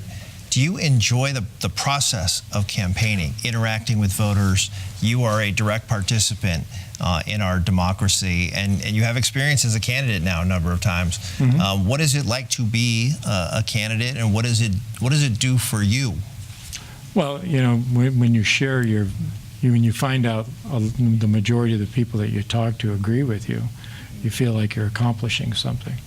And I've seen this county. I've been in it for 57 years. I've seen some major changes, and not all the changes are good. I mean, realistically, they're not. There's I don't want to see San Mateo turn into San Francisco. I mean, I really don't, and I'm sure most of the majority of the people do. The concept of having live and work in the same town, that to me is not realistic. I mean, so say if I was still working and I had a job, do I have to move to another county or another city where I work? And as you know how economies are, especially the way the economies are changing. When I was a kid, things, you had a job and you stayed with that job for many, many years. With all the dot-com business back in 2000, everyone thought they were going to stay in that business for years. And look what happened there. It's an extreme fast change base. Mark DePaula, thank you for waiting to come on the air. We're going to move on. We got a backlog of other people we want to interview, but thank you so much for being. I just wanted to say one more thing. Yeah. Another reason why I ran. One of my other issues is and please don't take this personal because you work for Samtrans Caltrain. I'm very disappointed in District Attorney Wagstaff's results. Because to this day, I, as a private citizen, cannot look at the Caltrain Samtrans investigation of the accountants. It's a closed investigation done by District Attorney Wagstaff. And one second, I promise to get off. It's a 2-year-old issue. You need to move on. But why is it closed to me not to see it? It's protected under California Code 6254F. All right. And that's all I'll say. Thank you for being here. Good night. Thank you, Mark. Oh, wait. We're going to take a break. Don't go away. Sit down. We'll take a break. You don't go away either. We'll be right back.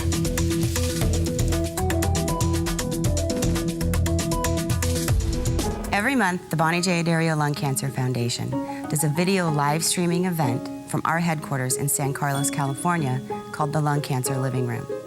The Living Room is a patient support, information, and collaboration event, and we wanted to make it available live to anyone, anywhere in the world with an internet connection. With the help of Peninsula Television, we have been able to do just that.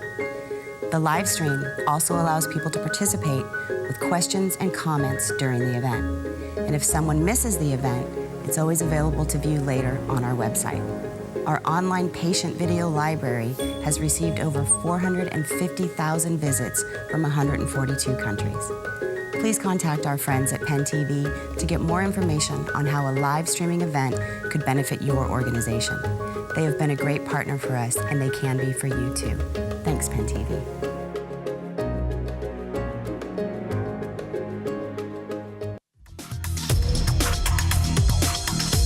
Welcome back to the live election. I keep wanting to say the game. Live election night. I should have just called it the game. Live election night coverage of election night 2017.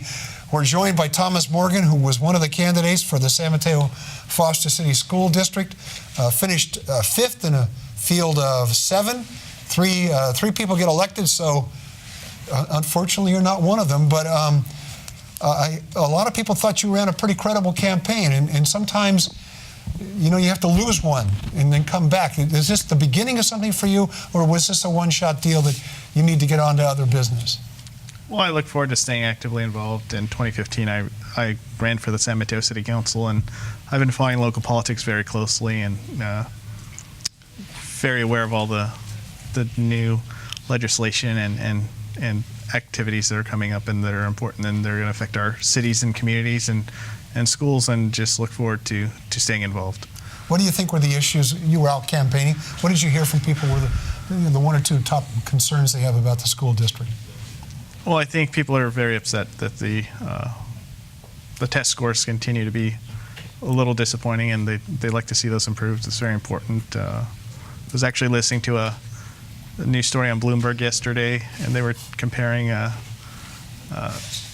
saying like the threshold of an educated economy needs to be 70% to be progressing and growing, and so it becomes challenging as the test scores go down and the workforce becomes less technical. Then, you know, it's going to lead to long-term problems for the area, and we need to really make sure that our kids in our community have the first shot to apply and work for these startups and tech companies and life science companies in this area, instead of, you know, really bringing people from other areas. And it's not even just from other countries, but even within the country, because you know, that creates a displacement. If we had really the skill set to match what the companies and employers needed, then there would be less issue with displacement and more people would stay here, and it wouldn't feel as tough.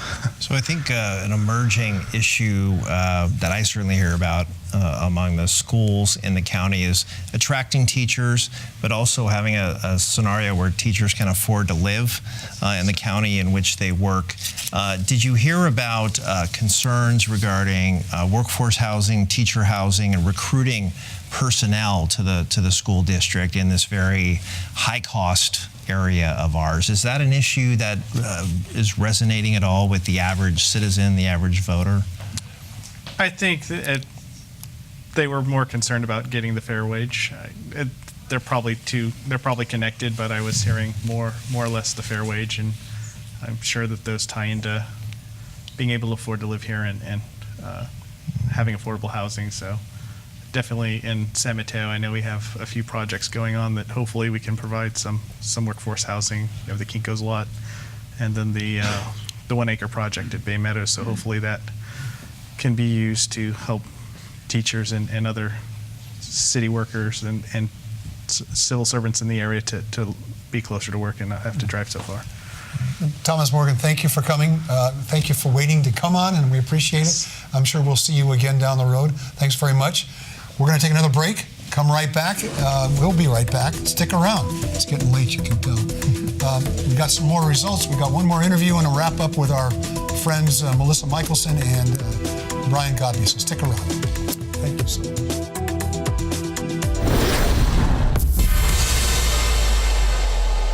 Tonight's broadcast is brought to you by the Office of Mark Church, Chief Elections Officer and Assessor County Clerk Recorder.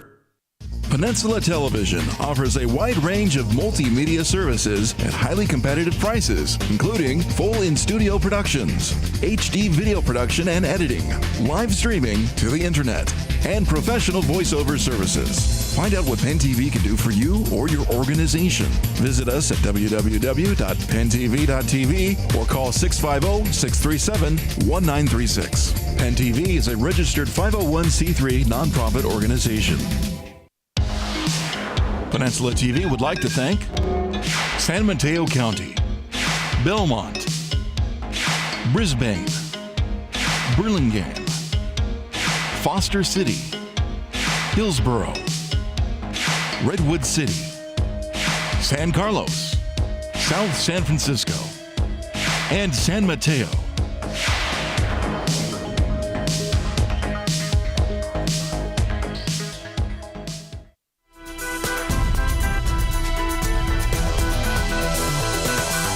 Welcome back to Election Night 2017 here on Peninsula TV. I'm Mark Simon. He's Kevin Mullen. And over here is Belmont Mayor Charles Stone. Nothing in Belmont on the election tonight, but we thought, since you're a man about town, that we get your take on some of the election results. I know you follow politics closely. Any things that jumped out at you in terms of some of the balloting, some of the voting, some of the elections that we had a lot of non-incumbents, elected, a lot of incumbents choosing not to run, a lot of competitive races in a county where we don't tend to have many of those. So what is your take on the election 2017? Well, I should say at the outset that any interest I have in politics is related to a guy I used to read in the Chronicle as a kid. Real good fella. Really got my interest peaked at a young age. Yeah, that guy Phil Mateer's a pretty good guy. I think what I saw tonight, especially in San Mateo and Burlingame, is the voters of San Mateo County really do like stability, and they like what's happening right now. And I think that gets lost in a lot of the animosity and controversial issues. But if you look at San Mateo, a city that's had some controversial issues like rent control over the last couple of years, and you see that both incumbents running one, Joe Gothel's out in front. I think that that's a pretty strong message that San Mateo County is, as it has been for a long time, a place that values the kind of leadership that finds consensus and does so in a way that's agreeable and reasonable. One of the issues, one of the themes that I've been harping on tonight is that this is very much a county in transition, that a lot of change is coming. And you see some of that in some of the new faces that have been elected to, for example, the San Mateo Foster City School Board. San Bruno has a Latino majority for the first time perhaps in its history, or certainly since statehood. Do you see that? Do you see anything that you can sort of, the tea leaves of this election? Do you see change as sort of one of the backdrops to this election? Well, it's interesting because I talk about stability and the status quo, but stability and the status quo has been for a while now smart growth. And what I read in the tea leaves tonight was that San Mateo County continues to be in favor of smart growth.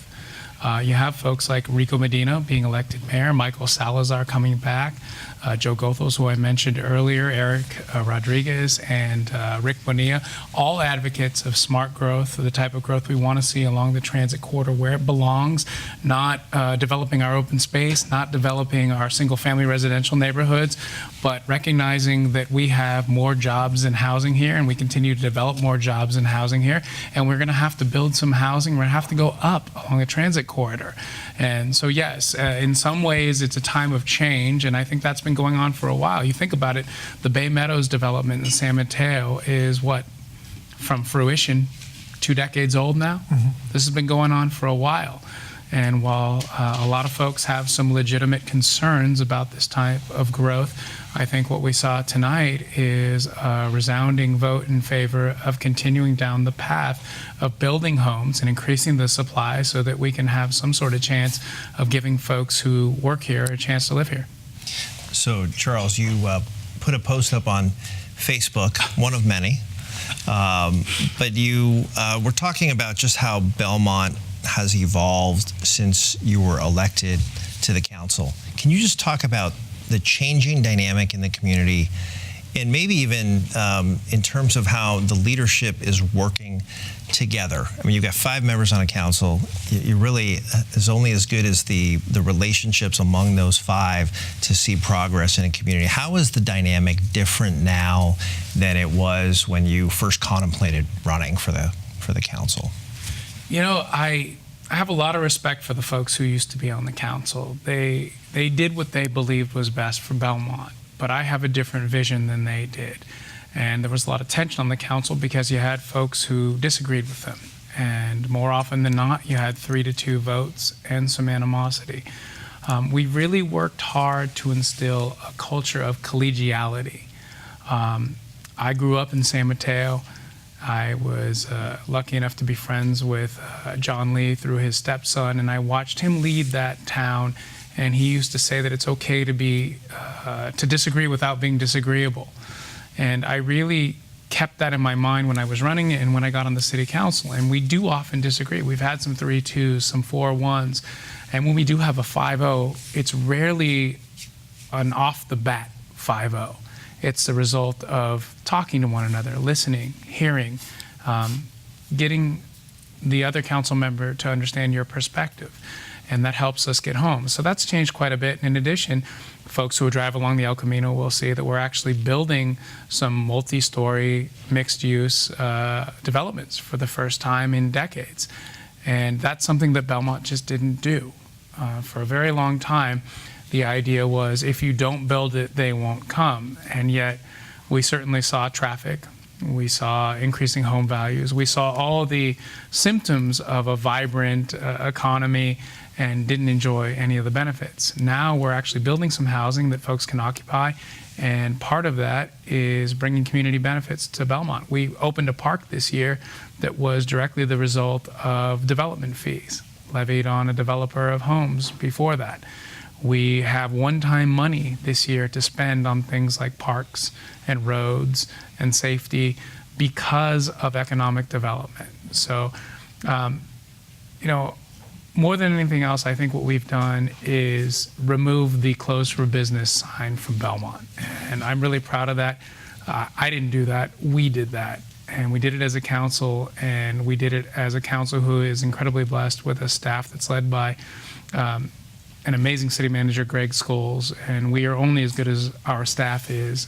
And I think we've just seen the tip of the iceberg of what we can do. We're just about out of time. We appreciate your coming. I got to ask you, Carol Groom might not run for the Board of Supervisors next year. Are you interested in running for her seat? I think Carol's amazing. I'm a big fan, and I hope she runs again. I don't know what I'd do if she didn't, but I think her legacy is important to carry on, and if I thought that I could help carry that legacy on, I'd certainly be interested in that. Charles Stone, thank you for being with us.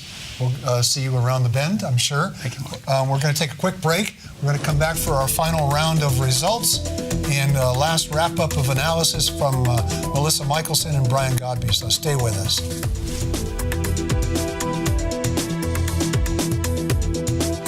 Hi, I'm Danny Gasparini, and I'm the host of Penn Voice. Penn Voice is a program where we bring community leaders and city leaders and nonprofit leaders together to have conversations that are important to you to make our quality of life better. So tune in to us next time on Penn Voice. Be sure to catch our Penn Voice program at its regularly scheduled time, every day at 7 a.m., Monday through Saturday at noon, and Monday, Friday, Saturday, and Sunday at 7 p.m. Does your business need more exposure?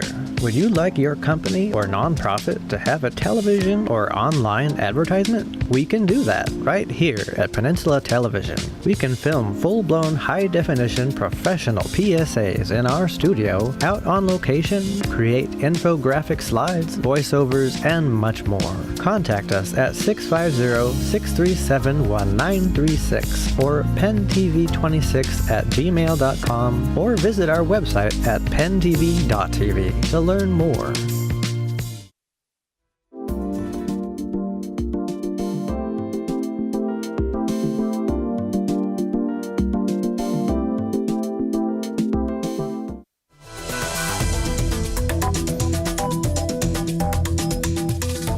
Welcome back to Election Night 2017. This is our final segment.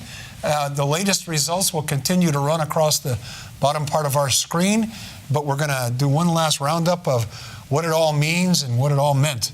Let's start with you, Brian. Any last thoughts about election 2017 in San Mateo County? Well, locally, I think Burlingame and their revenue measure proves that if you've got a plan and you've got some real needs, the voters will support it. I think that's a hallmark of this county time and time again with school districts and cities. Well, although it helps if it's a simple majority vote. It certainly does. It certainly does. But you want to try to maximize your ability to get the vote at any level. and that's what I think they did. Nationally, everybody's calling it a blue wave already, and I think that's certainly true. We're seeing a 7% increase in turnout in the Virginia governor's race. That's a huge number in an off year. And the other thing that is on all of the Twitter feeds is that Trumpism can't win without Trump. And that's a huge, huge thought. And your point, Kevin, about 2018 being a big election, he's not going to be on the ballot everywhere, and he can't be in every campaign. Right, the question will be, for the Democrats, for example, is it enough to be the party of anti-Trump, or do you have to not only be anti-Trump, but offer a vision for the voters, and especially in terms of appealing to all segments of the electorate? As you look out in the future, Melissa, what are you expecting for 2018? I'm expecting the blue wave that Brian mentioned to continue. I think what we saw tonight was not just a repudiation of Trumpism, but there are some pretty racist campaigns out there in Hoboken, in New Jersey, in other places, and that got rejected by the voters. And those watching the news might have seen some pretty racist flyers that were put out. And in every instance where a candidate was targeted with one of these very blatantly racist campaigns, that candidate lost. And so I think the message is being blatantly racist isn't a winning strategy. But it also is true, and this is one of the takeaways from last year, is you can't just be against racism. You have to give the voter something to vote for. And I think a lot of the candidates we saw tonight were doing that. The historic win by the transgender candidate in North Carolina, she didn't just win on being a transgender person. She had a platform. These are the things that I'm going to do if you vote for me, right? And so it's a positive message as well. Well, the culture wars aren't over, though, are they? I mean, maybe it's just that President Trump is better at waging a culture war than a lot of people, and than we've experienced before. Well, I think that's the point, that there's no Trumpism without Trump. Right. Is he can seems to be able to get away with that. But other people, again, on your Twitter feed tonight are saying that the Democrats won the culture wars tonight. We'll see. You don't want to over-extrapolate. In 2018. I mean, I guess you can't help it, but it seems to me it's a little bit of over-extrapolation to do that. Well, Virginia is an interesting state. It's a swing state. This is still a relatively low turnout election compared to presidential or what we in California would think of as gubernatorial election years, like the midterms. So if these kinds of results are coming in where an openly transgender candidate is beating the guy that wrote the bathroom law in a district that was clearly gerrymandered for him, that's a big win. Yeah. So I just wanted to touch on, Mark, and we talked a little bit about this over the course of the night, but just think about how different the election will be for a number of these cities next year. Yeah. You've got an even year election. You've got, in many communities, moving toward district elections. You've got the SB 450 model, which Mark Church talked about, where every voter will automatically be getting a ballot in San Mateo County. So you've got all these new dynamics and cross currents coming into play for local governments. This election that we saw tonight is really the last one like it.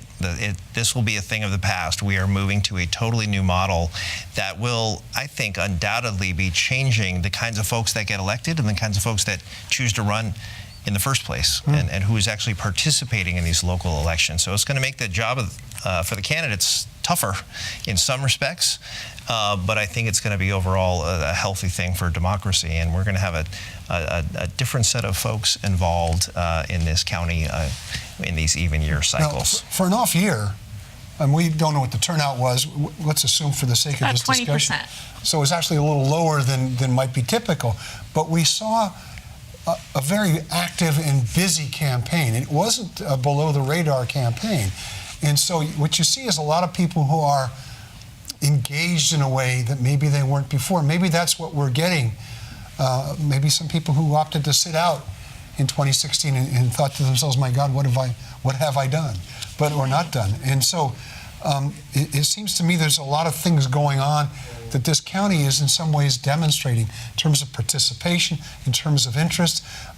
Talking to all these people tonight, there were a couple of things that really struck me. One is that we're seeing a lot of cities wrestle with growing pains, figuring out how to manage what's happening to them, often by forces that are larger than any city. And all they really have left in terms of managing these things is their land use authority. I'm not surprised that Brisbane doesn't want to surrender that to somebody else, no matter how much it might benefit the greater good or not benefit the greater good.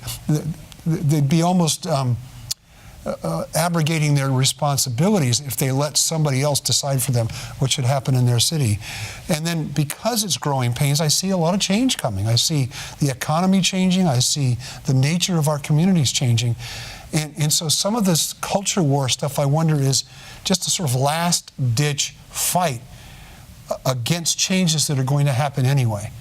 Some of the changes, the elections you're referring to, the LGBT people who are elected, the increased number of minorities, those are social changes I don't think get undone. I think that what you're seeing is people who don't like them, and this is sort of their last scramble, as it were. The demographics are against them, though. I mean, the changes coming. California, San Mateo County, we're very diverse here, and you can't avoid that kind of diversity coming into elected offices when that's your population, and especially if we switch to district elections, which is going to increase the diversity of elected officials. And if you're seeing the kind of diversity that we saw tonight in the candidates in an off year, we're only going to have a more diverse electorate in 2018, and it's even going to be more diverse than that in 2020. So you're right. Another effect of Trump is that more and more women and more people of color are choosing to run. Yeah. So there's more candidates available to win these elections. Kevin, any final thought from you? Are we good to go? I think we're good to go, and I'm just grateful for the opportunity to be able to shine attention on these local races because they don't get covered enough, but very excited about next year's election. Yeah. I'm sensing watershed kinds of things looming, and that's not just because I'm a Democrat. I think it's going to be just a fascinating year for democracy, let's put it that way. So we'll be back here next year, right? Yes, we will. Brian Godby, Melissa Michelson, thank you as always. We'll probably see you again next year. Kevin, always a pleasure to be your partner. And thank you for being with us. We will see you a year from now with a historic all-male election in San Mateo County, a governor's race, a race for the U.S. Senate, and dozens of local races. It's going to be a fun year. Please join us, and thank you so much for being with us tonight. We'll see you soon.